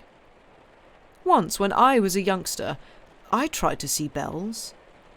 Over 30 years ago it must have been." He glanced at his host. "Your mother drove me over, and we were not let in." There was a certain flatness in this conclusion, and someone remarked that bells had always been known as harder to get into than any other house thereabouts. "Yes," said Strama, "but the point is that we were refused in exactly the same words. Mr. Jones said no one was allowed to visit the house." "Ah, he was in possession already, 30 years ago. Unsociable fellow, Jones. Well, Jane, you've got a good watchdog." They moved to the drawing room, and the talk drifted to other topics. But Strama came and sat down beside Lady Jane. "It is queer, though, that at such a distance of time we should have been given exactly the same answer." She glanced up at him curiously. "Yes, and you didn't try to force your way in either?" "Oh, no, it was not possible." "So I felt," she agreed. "Well, next week, my dear, I hope we shall all see it all, in spite of Mr. Jones," their hostess intervened, catching their last words as she moved towards the piano. "I wonder if we shall see Mr. Jones," said Strama. Chapter 3. Bell's was not nearly as large as it looked. Like many old houses, it was very narrow and but 1 story high, with servants' rooms in the low attics, and much space wasted in crooked passages and superfluous stairs. If she closed the great salon, Jane thought, she might live there comfortably with the small staff which was the most she could afford. It was a relief to find the place less important than she had feared. For already, in that first hour of arrival, she had decided to give up everything else for Bell's. Her previous plans and ambitions, except such as might fit in with living there, had fallen from her like a discarded garment, and things she had hardly thought about or had shrugged away with all the hasty subversiveness of youth were already laying quiet hands on her. All the lives from which her life had issued with what they bore of example or admonishment.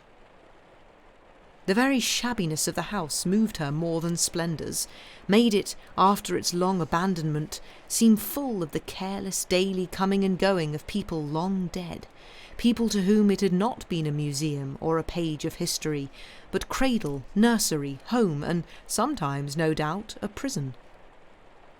If those marble lips in the chapel could speak, if she could hear some of their comments on the old house which had spread its silent shelter over their sins and sorrows, their follies and submissions. A long tale to which she was about to add another chapter, subdued and humdrum beside some of those earlier annals, yet probably freer and more varied than the unchronicled lives of the great-aunts and great-grandmothers buried there so completely that they must hardly have known when they passed from their beds to their graves. Piled up like dead leaves, Jane thought, layers and layers of them, to preserve something forever budding underneath.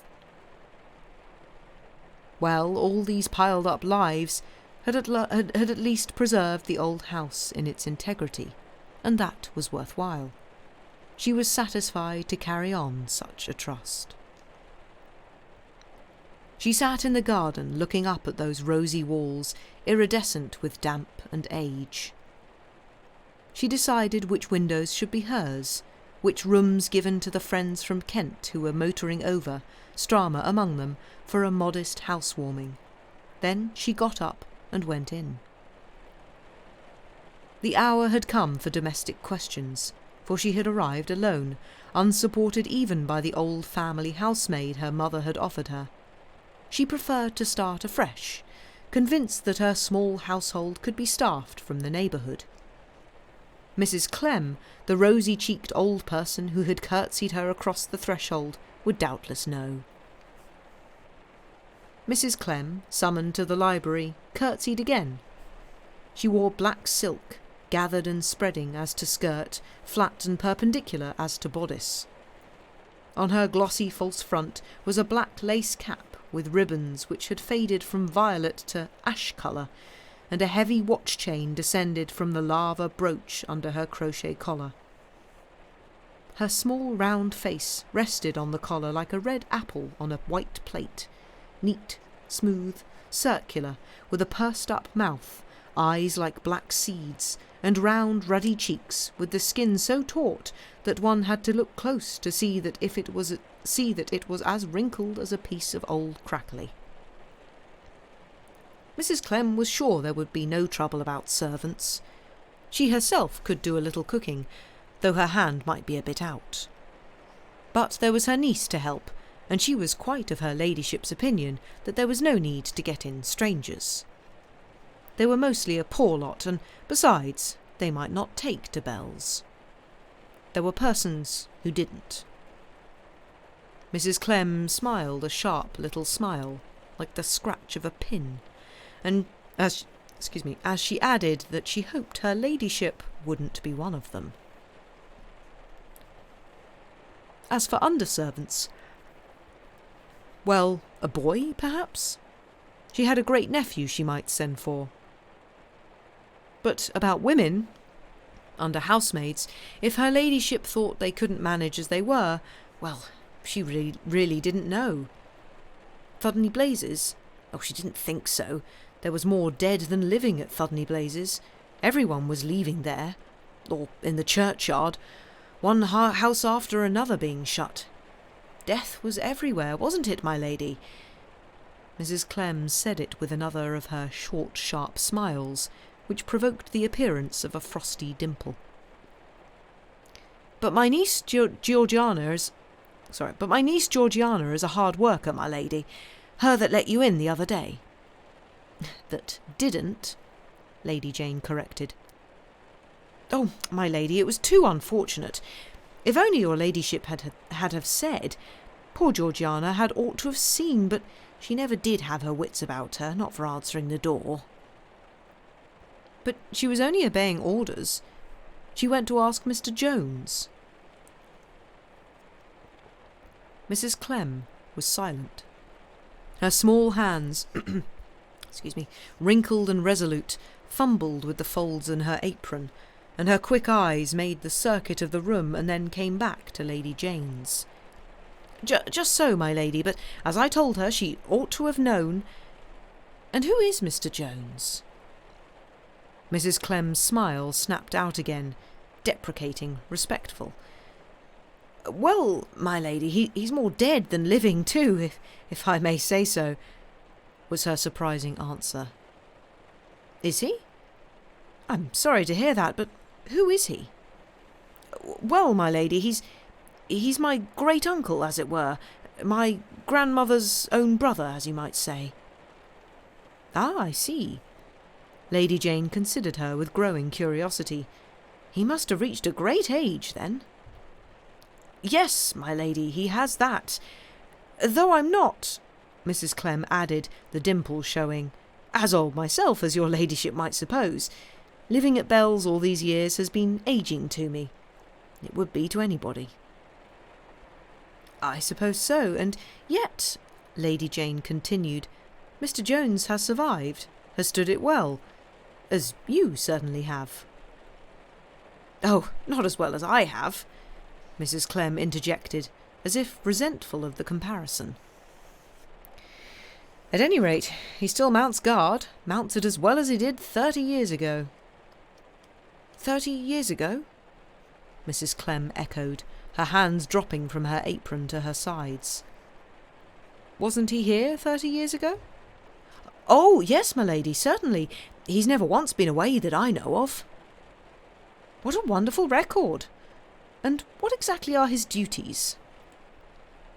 Mrs. Clem paused again, her hands still motionless in the folds of her skirt.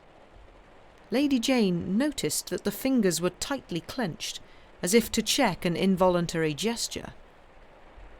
"He began as a pantry boy, then footman, then butler, my lady, but it's hard to say, isn't it, what an old servant's duties are when he's stayed on in the same house so many years?"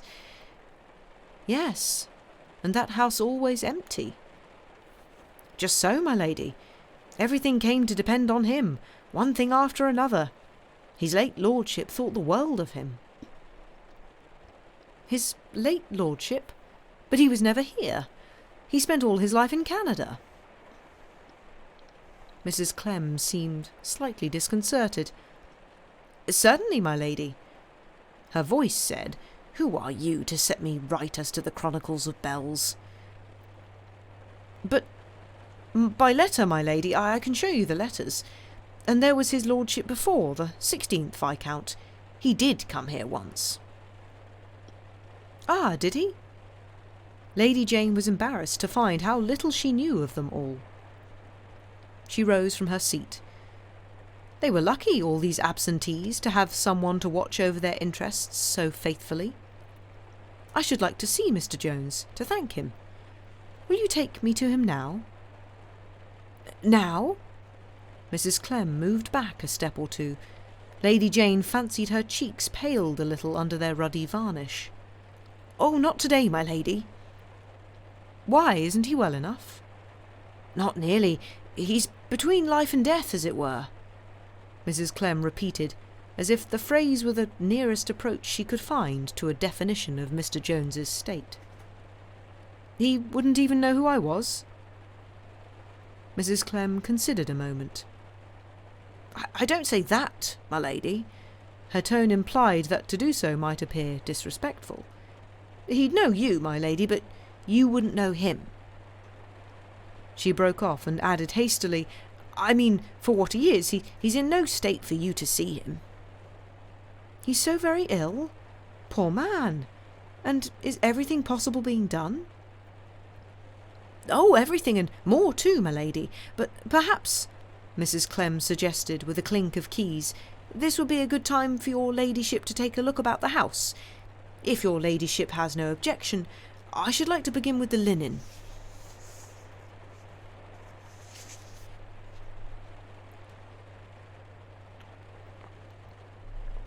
Chapter 4. "And Mr. Jones?"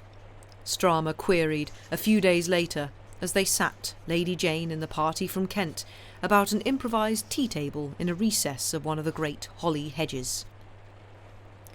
The day was as hushed and warm as that on which she had first come to Bells, and Lady Jane looked up with a smile of ownership at the old walls which seemed to smile back, the windows which now looked at her with friendly eyes. "Mr. Jones? Who's Mr. Jones?" the others asked. Only Strama recalled their former talk. Lady Jane hesitated.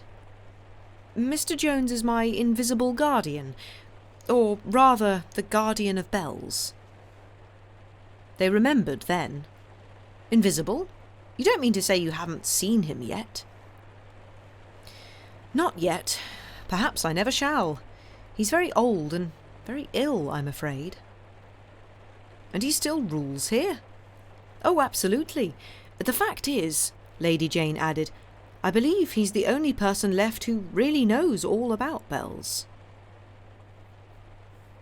"Jane, my dear, that big shrub over there against the wall. I verily believe it's Templetonia retusa. It is! Did anyone ever hear of it standing in English winter?" Gardeners all, they dashed off towards the shrub in its sheltered angle. "I shall certainly try it on a south wall at Dipway," cried the hostess from Kent. Tea over, they moved on to inspect the house. The short autumn day was drawing to a close, but the party had been able to come only for an afternoon. Instead of staying over the weekend, and having lingered so long in the gardens, they had only time indoors to puzzle out what they could through the shadows. Perhaps, Lady Jane thought, It was the best hour to see a house like Bell's, so long abandoned and not yet warmed into new life. The fire she had had lit in the salon sent its radiance to meet them, giving the great room an air of expectancy and welcome. The portraits, the Italian cabinets, the shabby armchairs and rugs all looked as if life had but lately left them, and Lady Jane said to herself, "Perhaps Mrs. Clem is right in advising me to live here and close the blue parlour." "My dear, what a fine room! Pity it faces north. Of course you'll have to shut it in winter. It would cost a fortune to heat." Lady Jane hesitated. "I don't know. I had meant to, but there seems to be no other." "No other in all this house?" They laughed, and one of the visitors, going ahead and crossing a panelled anteroom, cried out, "But here! A delicious room, windows south, yes, and west. The warmest of the house. This is perfect." They followed, and the blue room echoed with exclamations. "Those charming curtains with the parrots, and the blue of that petit point fire screen. But Jane, of course you must live here. Look at this citron wood desk." Lady Jane stood on the threshold. "It seems that the chimney smokes hopelessly." "Hopelessly? Nonsense! Have you consulted anybody? I'll send you a wonderful man. Besides, if you put in one of those pipe heaters, a dipway—" Strammer was looking over Lady Jane's shoulder. "What does Mr. Jones say about it?" "He says no one has ever been able to use this room, not for ages. It was the housekeeper who told me. She's his great niece and seems simply to transmit his oracles." Strammer shrugged. "Well, he's lived at Bell's longer than you have. Perhaps he's right." "How absurd!" one of the ladies cried. "The housekeeper and Mr. Jones probably spend their evenings here and don't want to be disturbed. Look, ashes on the hearth. What did I tell you?" Lady Jane echoed the laugh as they turned away. They had still to see the library, damp and dilapidated, the panelled dining room, the breakfast parlour, and such bedrooms as had any old furniture left. Not many, for the late lords of Bell's at one time or another had evidently sold most of its removable treasures. When the visitors came down, their motors were waiting. A lamp had been placed in the hall, but the rooms beyond were lit only by the broad, clear band of western sky showing through uncurtained casements. On the doorstep, one of the ladies exclaimed that she had lost her handbag. No, she remembered she had laid it on the desk in the blue room. Which way was the blue room? "I'll get it," Jane said, turning back. She heard Strammer following. He asked if he should bring the lamp. "Oh, no, I can see." She crossed the threshold of the blue room, guided by the light from its western window. Then she stopped. Someone was in the room already. She felt rather than saw another presence. Strammer behind her paused also. He did not speak or move. What she saw, or thought she saw, was simply an old man with bent shoulders turning away from the citronwood desk. Almost before she had received the impression there was no one there.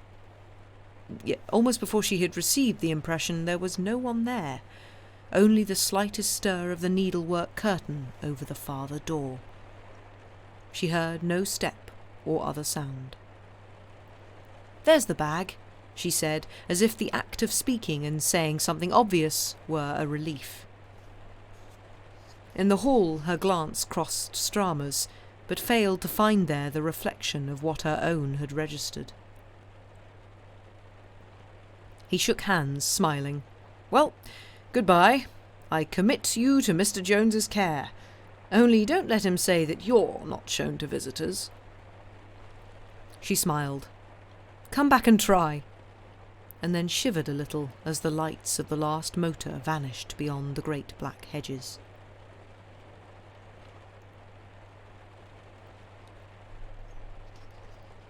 Chapter 5.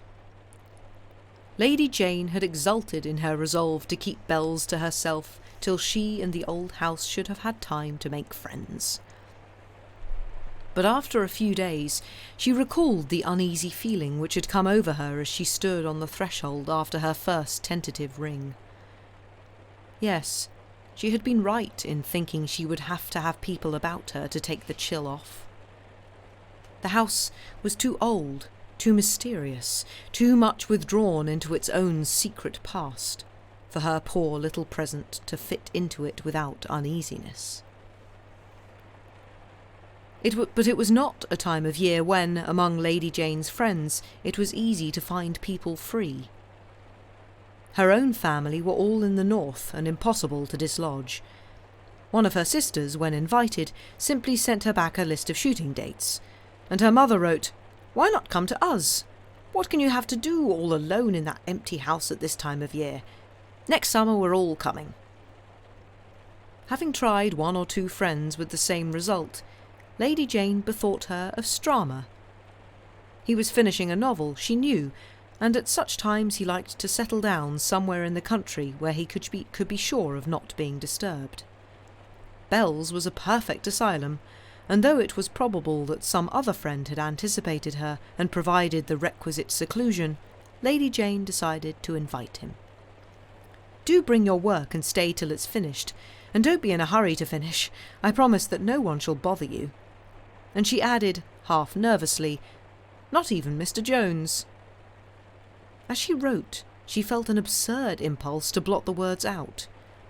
He might not like it, she thought, and the he did not refer to Swain. Was the solitude already making her superstitious? She thrust the letter into an envelope and carried it herself to the post office at Thudney Blazes. 2 days later, a wire from Swain announced his arrival.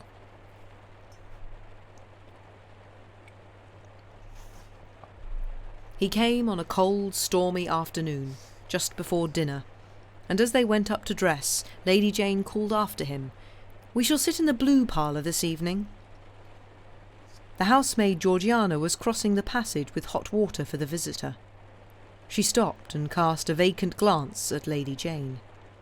The latter met it and said carelessly, "You hear, Georgiana?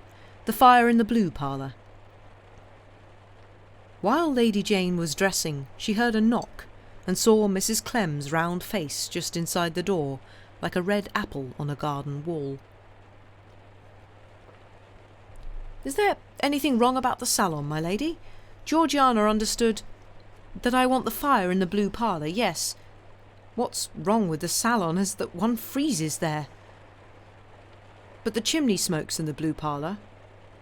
Well, we'll give it a trial, and if it does, I'll send for someone to arrange it." "Nothing can be done, my lady. Everything has been tried, and—" Lady Jane swung about suddenly.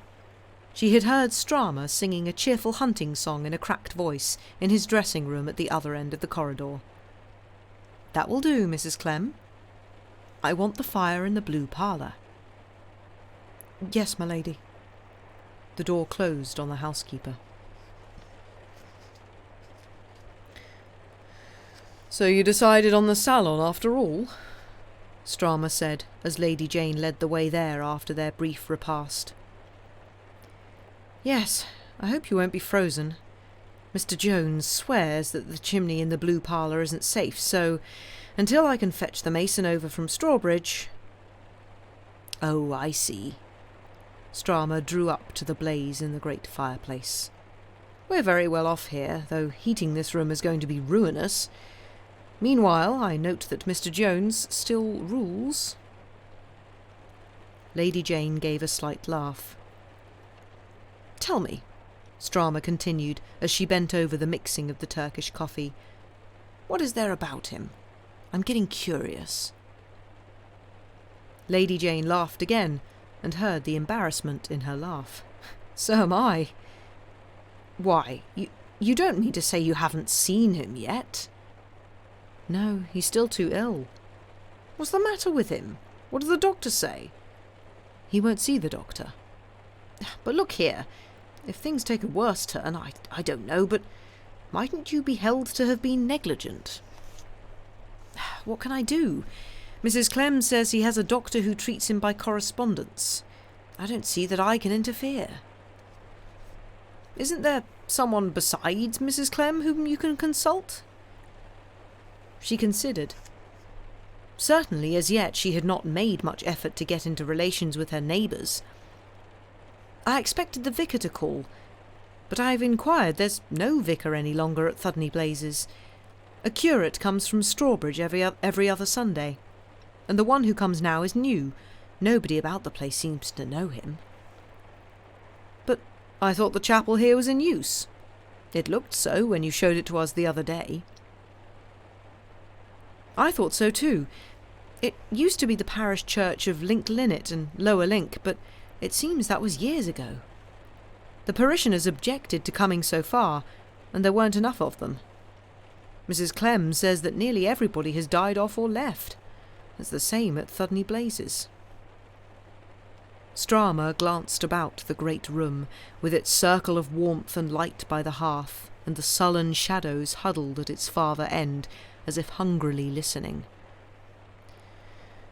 With this emptiness at the centre, life was bound to cease gradually on the outskirts. Lady Jane followed his glance. Yes, it's all wrong. I must try to wake the place up. Why not open it to the public? Have a visitors' day? She thought a moment. In itself, the suggestion was distasteful. She could imagine few things that would bore her more. Yet, to do so might be a duty, a first step towards re-establishing relations between the lifeless house and its neighbourhood. Secretly, she felt that even the coming and going of indifferent, unknown people would help to take the chill from those rooms, to brush from their walls the dust of too heavy memories.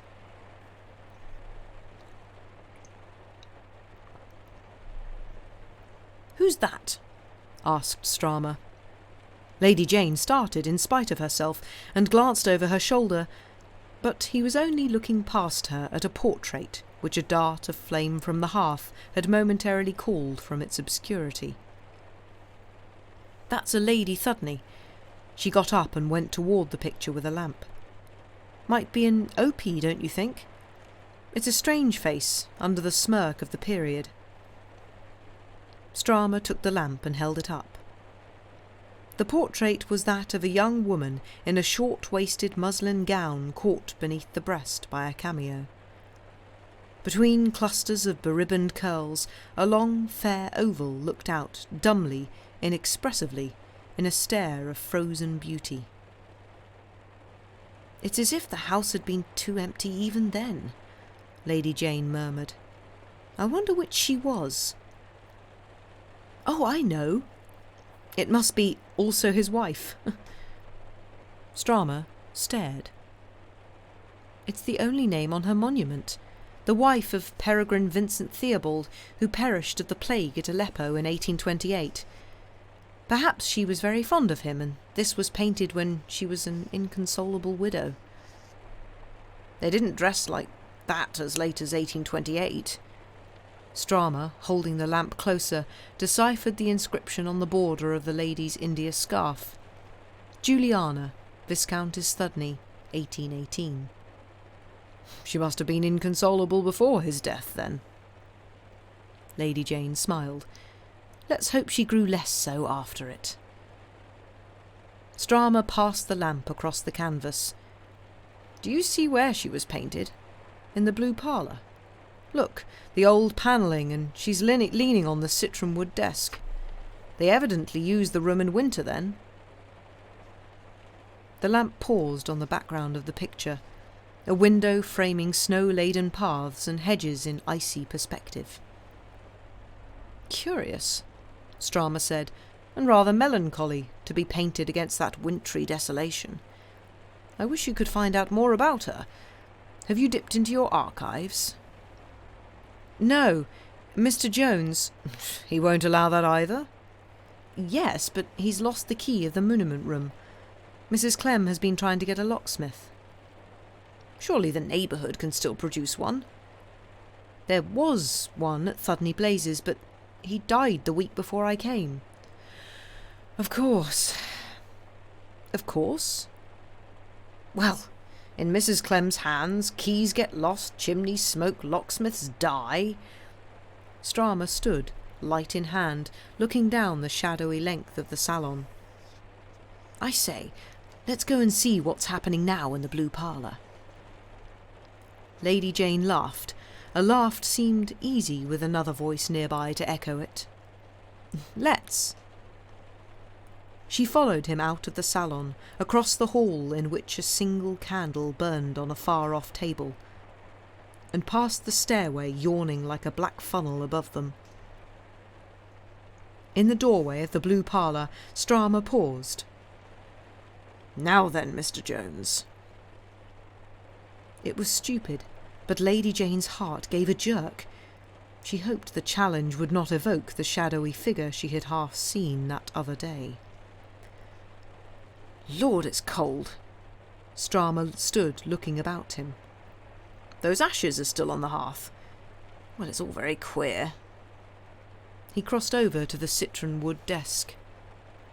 That's where she sat for her picture. And in this very armchair. Look. Oh, don't. Lady Jane exclaimed. The words slipped out unawares. Don't what? Try those drawers, she wanted to reply, for his hand was stretched towards the desk. I'm frozen. I think I'm starting a cold.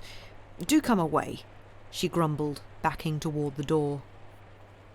Strama lighted her out without comment. As the lamplight slid along the walls, Lady Jane fancied that the needlework curtain over the farther door stirred as it had that other day. But it may have been the wind rising outside. The salon seemed like home when they got back to it.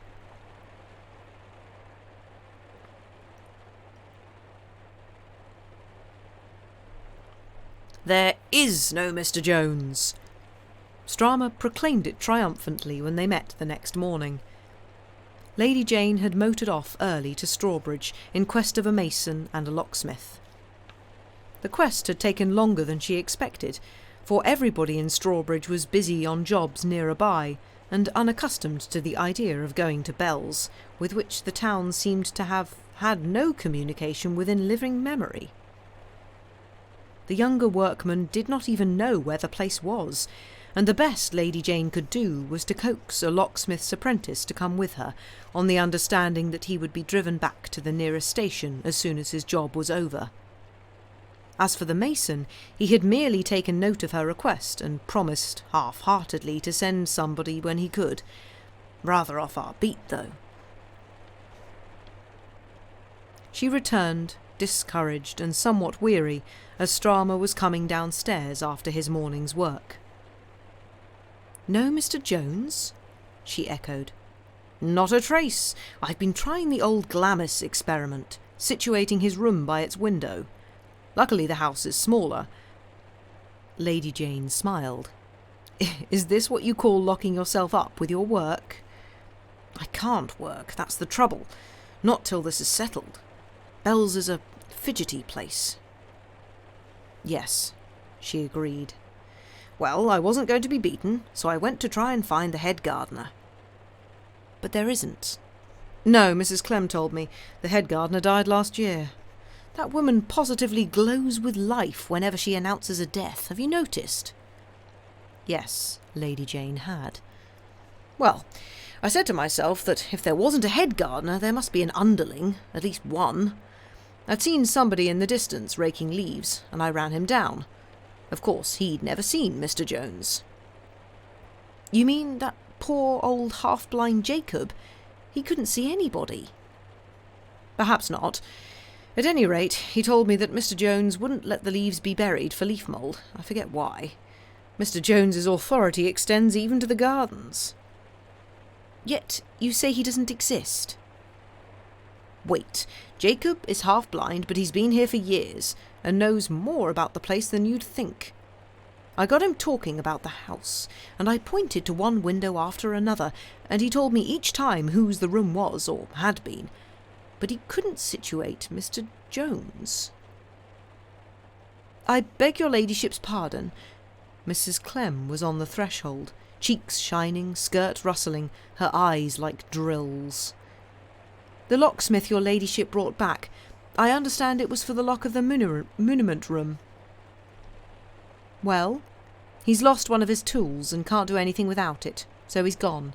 The butcher's boy gave him a lift back." Lady Jane caught Strama's faint chuckle. She stood and stared at Mrs. Clem, and Mrs. Clem stared back, deferential but unflinching. "Gone? Very well, I'll motor after him." "Oh, my lady, it's too late. The butcher's boy had his motorcycle. Besides, what could he do?" "Break the lock?" exclaimed Lady Jane, exasperated. "Oh, my lady!" Mrs. Clem's intonation marked the most respectful incredulity. She waited another moment, and then withdrew, while Lady Jane and Strama considered each other. "But this is absurd," Lady Jane declared when they had lunched, waited on, as usual, by the flustered Georgiana. "I'll break in that door myself if I have to." "Be careful, please, Georgiana," she added. "I was speaking of doors, not dishes." For Georgiana had let fall with a crash the dish she was removing from the table. She gathered up the pieces in her tremulous fingers and vanished. Jane and Strama returned to the salon. "Queer," the novelist commented. "Yes." Lady Jane, facing the door, started slightly. Mrs. Clem was there again, but this time subdued, unrustling, bathed in that odd pallor which enclosed but seemed unable to penetrate the solid crimson of her cheeks. "I beg pardon, my lady. The key is found." Her hand, as she held it out, trembled like Georgiana's.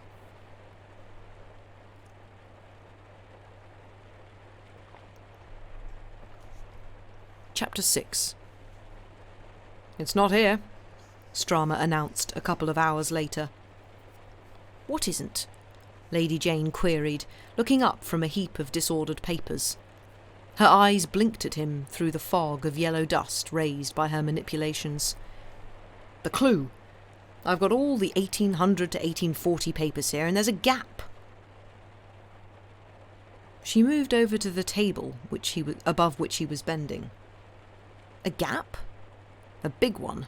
Nothing between 1815 and 1835. No mention of Peregrine or of Juliana." They looked at each other across the tossed papers, and suddenly Strama exclaimed, "Someone has been here before us, just lately." Lady Jane stared, incredulous, and then followed the direction of his downward-pointing hand. "Do you wear flat heelless shoes?" he questioned. "And of that size? Even my feet are too small to fit those footprints. Luckily there wasn't time to sweep the floor." Lady Jane felt a slight chill. A chill of a different and more inward quality than the shock of stuffy coldness which had met them as they entered the unaired attic set apart for the storing of the Thudney archives. "But how absurd! Of course, when Mrs. Clem found we were coming up, she came or sent someone to open the shutters." "That's not Mrs. Clem's foot, or the other woman's. She must have sent a man, an old man with a shaky, uncertain step. Look how it wanders." "Mr. Jones, then?" said Lady Jane, half impatiently. "Mr. Jones. And he got what he wanted and put it... where?" "Ah, that... I'm freezing, you know. Let's give this up for the present." She rose, and Strama followed her without protest. The muniment room was really untenable. "I must catalogue all this stuff some day, I suppose," Lady Jane continued as they went down the stairs. "But meanwhile, what do you say to a good tramp to get the dust out of our lungs?" He agreed, and turned back to his room to get some letters he wanted to post at Thudney Blazes. Lady Jane went down alone. It was a fine afternoon, and the sun, which had made the dust clouds of the muniment room so dazzling, sent a long shaft through the west window of the blue parlour and across the floor of the hall. Certainly Georgiana kept the oak floors remarkably well, considering how much else she had to do. It was Lady Jane stopped, as if an unseen hand had jerked her violently back. On the smooth parquet before her, she had caught the trace of dusty footprints, the prints of broad-soled heelless shoes, making for the blue parlour and crossing its threshold. She stood still, with the same inward shiver that she had felt upstairs. Then, avoiding the footprints, she too stole very softly toward the blue parlour, pushed the door wider, and saw, in the long dazzle of autumn light, as if translucid, edged with the glitter, an old man at the desk. "Mr. Jones!" A step came up behind her, Mrs. Clem with the post-bag. "You called, my lady?" Yes." When she turned back to the desk, there was no one there. She faced about on the housekeeper. "Who was that?" "Where, my lady?" Lady Jane, without answering, moved towards the needlework curtain, in which she had detected the same faint tremor as before. "Where does that door go to, behind the curtain?" "Nowhere, my lady. I mean, there is no door." Mrs. Clem had followed. Her step sounded quick and assured. She lifted up the curtain with a firm hand. Behind it was a rectangle of roughly plastered wall, where an opening had visibly been bricked up. "When was that done?" "The wall built up? I couldn't say. I've never known it otherwise," replied the housekeeper. The two women stood for an instant, measuring each other with level eyes. Then the housekeeper's was slowly lowered, and she let the curtain fall from her hand. "There are a great many things in old houses that nobody knows about," she said. "There shall be as few as possible in mine," said Lady Jane. "My lady!" The housekeeper stepped quickly in front of her. "My lady, what are you doing?" she gasped. Lady Jane had turned back to the desk which she had just seen, or fancied she had seen, the bending figure of Mr. Jones. "I am going to look through these drawers," she said. The housekeeper still stood in pale immobility between her and the desk. "No, my lady, no, you won't do that." "Because?" Mrs. Clem crumpled up her black silk apron with a despairing gesture. "Because, if you will have it, that's where Mr. Jones keeps his private papers. I know he'd oughtn't to—" "Ah, then it was Mr. Jones I saw here."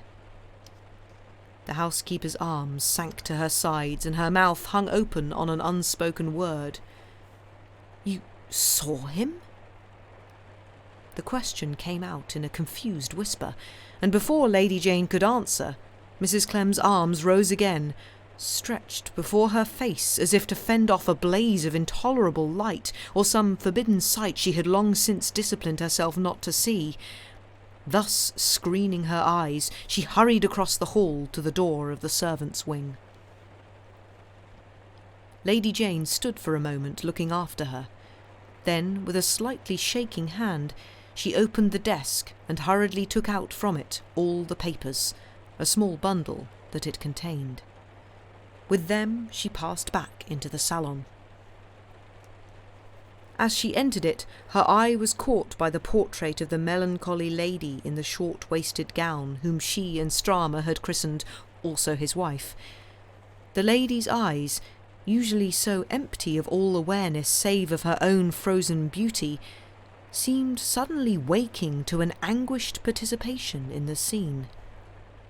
"Fudge!" muttered Lady Jane, shaking off the spectral suggestion as she turned to meet Ffryar on the threshold. Chapter 7. The missing papers were all there. Strama and she spread them out hurriedly on a table and at once proceeded to gloat over their find. Not a particularly important one, indeed. In the long history of the Links and Crofts it took up hardly more space than the little handful of documents did in actual bulk among the stacks of the muniment room. But the fact that these papers filled a gap in the chronicles of the house and situated the sad-faced beauty as veritably the wife of the peregrine Vincent Theobald Link who had perished of the plague at Aleppo in 1828, this was a discovery sufficiently exciting to whet amateur appetites and to put out of Lady Jane's mind the strange incident which had attended the opening of the cabinet. For a while she and Strama sat silently and methodically going through their respective piles of correspondence. But presently Lady Jane, after glancing over one of the yellowing pages, uttered a startled exclamation. "How strange! Mr. Jones again! Always Mr. Jones!" Strama looked up from the papers he was sorting. "You too? I've got a lot of letters here addressed to a Mr. Jones by Peregrine Vincent, who seems to have been always disporting himself abroad and chronically in want of money. Gambling debts, apparently, and women. A dirty record altogether." "Yes? My letter is not written to a Mr. Jones, but it's about one. Listen." Lady Jane began to read. "Bells, February the 20th, 1826. It's from poor also his wife to her husband. My dear lord, acknowledging as I ever do the burden of the sad impediment which denies me the happiness of being more frequently in your company, I yet fail to conceive how anything in my state obliges that close seclusion in which Mr. Jones persists, and by your express orders, so he declares, in confining me. Surely, my lord, had you found it possible to spend more time with me since the day of our marriage, you would yourself have seen it to be unnecessary to put this restraint upon me. It is true, alas, that my unhappy infirmity denies me the happiness to speak with you, or to hear the accents of the voice I should love above all others, could it but reach me. But, my dear husband, I would have you consider that my mind is in no way affected by this obstacle, but goes out to you as my heart does, in a perpetual eagerness of attention, and that to sit in this great house alone, day after day, month after month, deprived of your company, and debarred also from any intercourse but that of the servants you have chosen to put about me, is a fate more cruel than I deserve, and more painful than I can bear. I have entreated Mr. Jones, since he seems all-powerful with you, to represent this to you, and to transmit this as my last request, for should I fail I am resolved to make no other, that you should consent to my making the acquaintance of a few of your friends and neighbours, among whom I cannot but think there must be some kind hearts that would take pity on my unhappy situation, and afford me such companionship as would give me more courage to bear your continual absence." Lady Jane folded up the letter. Deaf and dumb. Ah, poor creature! That explains the look. "And this explains the marriage," Strama continued, unfolding a stiff parchment document. "Here are the Viscountess Thudney's marriage settlements. She appears to have been a Miss Portallo, daughter of Obadiah Portallo, Esquire, of Purflew Castle, Carmarthenshire, and Bombay House, Twickenham, East India merchant, senior member of the banking house of Portallo and Prest, and so on and so on. And the figures run up into hundreds of thousands. It's rather ghastly, putting the two things together. All the millions and imprisonment in the Blue Parlour. I suppose her Viscount had to have the money, and was ashamed to have it known how he had got it." Lady Jane shivered. Think of it. Day after day, winter after winter, year after year. Speechless, soundless, alone, under Mr. Jones's guardianship. Let me see. What year were they married? In 1817. and only a year later that portrait was painted, and she had the frozen look already. Ffryar mused. Yes, it's grim enough, but the strangest figure in the whole case is still Mr. Jones. Mr. Jones, yes. Her keeper, Lady Jane mused. I suppose he must have been this one's ancestor. The office seems to have been hereditary at Bell's. Well, I don't know. Ffryar's voice was so odd that Lady Jane looked up at him with a stare of surprise. What if it were the same one? Suggested Ffryar with a queer smile. The same? Lady Jane laughed. You're not good at figures, are you? If poor Lady Thudney's Mr. Jones were alive now, he'd be... I didn't say ours was alive now, said Ffryar. Oh, what? Why? What? She faltered. But Ffryar did not answer. His eyes had been arrested by the precipitate opening of the door behind his hostess, and the entry of Georgiana, a livid, dishevelled Georgiana, more than usually bereft of her faculties, and gasping out something inarticulate. Oh, my lady, it's my aunt. She won't answer me.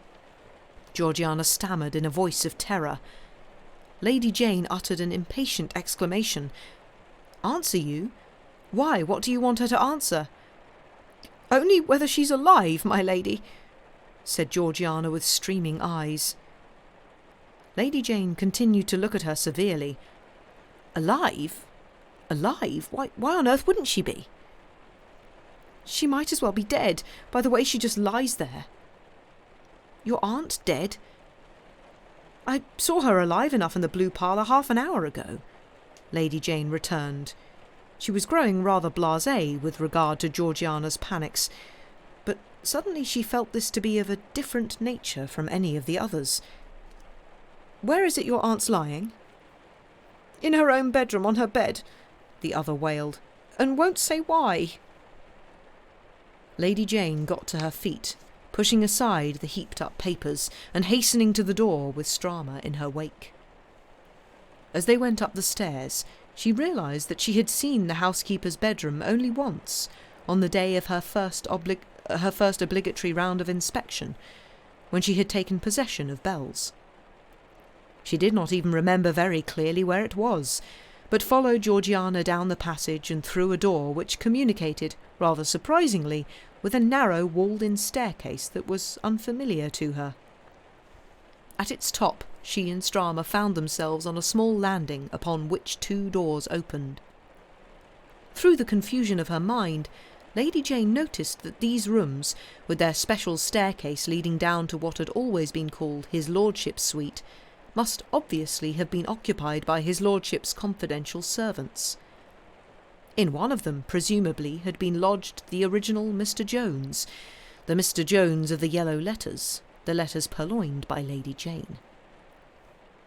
As she crossed the threshold, Lady Jane remembered the housekeeper's attempt to prevent her touching the contents of the desk. Mrs. Clem's room, like herself, was neat, glossy, and extremely cold. Only Mrs. Clem herself was no longer like Mrs. Clem. The red apple glaze had barely faded from her cheeks, and not a lock was disarranged in the unnatural lustre of her false front. Even her cap ribbons hung symmetrically along either cheek. But death had happened to her, and had made her into someone else. At first glance it was impossible to say if the unspeakable horror in her wide-open eyes were only the reflection of that change, or of the agent by whom it had come. Lady Jane, shuddering, paused a moment while Ffryar went up to the bed. Her hand is still warm, but no pulse. He glanced about the room. A glass anywhere? The cowering Georgiana took a hand-glass from the neat chest of drawers, and Ffryar held it over the housekeeper's drawn-back lip. She's dead, he pronounced. Oh, poor thing, but how? Lady Jane drew near and was kneeling down, taking the inanimate hand in hers, when Strama touched her on the arm and then silently raised a finger of warning. Georgiana was crouching in the farther corner of the room, her face buried in her lifted arms. "Look here," Strama whispered. He pointed to Mrs. Clem's throat, and Lady Jane, bending over, distinctly saw a circle of red marks on it, the marks of recent bruises. She looked again into the awful eyes. "She's been strangled," Strama whispered. Lady Jane, with a shiver of fear, drew down the housekeeper's lids. Georgiana, her face hidden, was still sobbing convulsively in the corner. There seemed, in the air of the cold, orderly room, something that forbade wonderment and silenced conjecture. Lady Jane and Strama stood and looked at each other without speaking. At length, Strama crossed over to Georgiana and touched her on the shoulder. She appeared unaware of the touch, and he grasped her shoulder and shook it. "Where is Mr. Jones?" he asked. The girl looked up, her face blurred and distorted with weeping, her eyes dilated as if with the vision of some latent terror. "Oh, sir, she's not really dead, is she?" Strama repeated his question in a loud, authoritative tone, and slowly she echoed it in a scarce-heard whisper. "Mr. Jones." "Get up, my girl, and send him here to us at once, or tell us where to find him." Georgiana, moved by the old habit of obedience, struggled to her feet and stood unsteadily, her heaving shoulders braced against the wall. Strama asked her sharply if she had not heard what he had said. "Oh, poor thing, she's so upset," Lady Jane intervened compassionately. "Tell me, Georgiana, where shall we find Mr. Jones?" The girl turned to her with eyes as fixed as the dead woman's. "You won't find him anywhere," she slowly said. "Why not?" "Because he's not here." "Not here? Where is he then?" Strama broke in. Georgiana did not seem to notice the interruption. She continued to stare at Lady Jane with Mrs. Clem's awful eyes. "He's in his grave in the churchyard. These years and years he is. Long before ever I was born. My aunt hadn't ever seen him herself, not since she was a tiny child. That's the terror of it. That's why she always had to do what he told her to do, because you couldn't ever answer him back." Her horrified gaze turned from Lady Jane to the stony face and fast glazing pupils of the dead woman. "You hadn't ought to have meddled with his papers, my lady. That's what he's punished her for. When it came to those papers, he wouldn't ever listen to human reason. He wouldn't." Then, flinging her arms above her head, Georgiana straightened herself to her full height before falling in a swoon at Strama's feet. The end.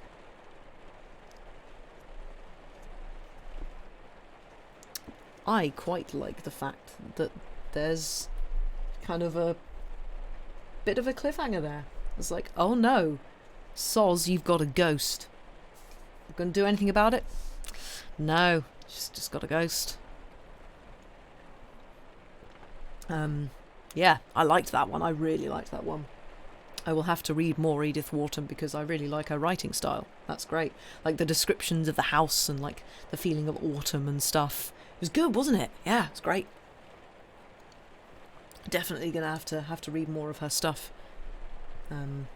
But yeah, I think that's quite an innovative little ghost story, actually. Just having some kind of presence that's telling everybody what to do, and everybody's too damn scared of it to do anything. I think that's really cool.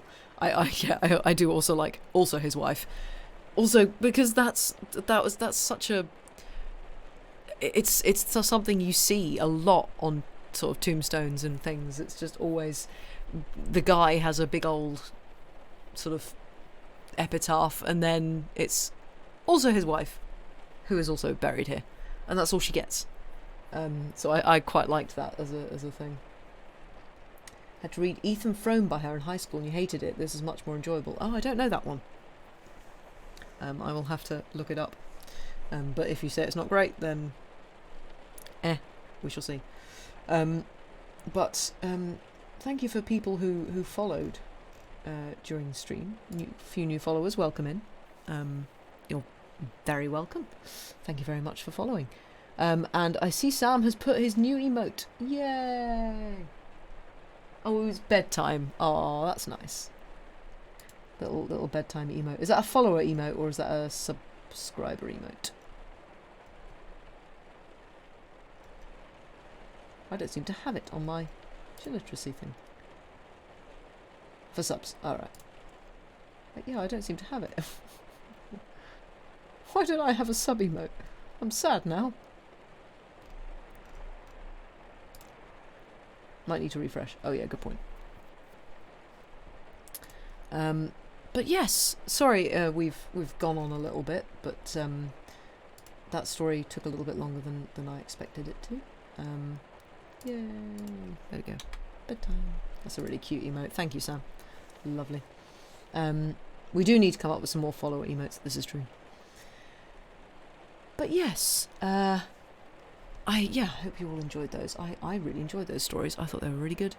I'm going to see if anyone is raidable. I mean, Stephen looks like he's still raidable. He's not finishing up. Okay.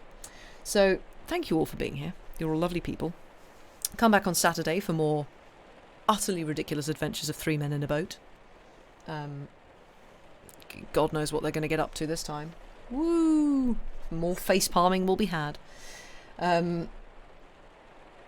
But yeah, and then probably, possibly, hopefully on Monday for a Chilitera Tea stream, which may or may not have things that we have to impart to you, news of some description. Yeah, so yeah, I hope everybody has a good rest of the week. Thank you all very much for being here. As I say, you're all marvellous and wonderful, and exciting developments indeed. Stay tuned. Yeah, go take care of yourselves and those around you, and just be good people. And we shall see you again very soon. Goodbye and good night.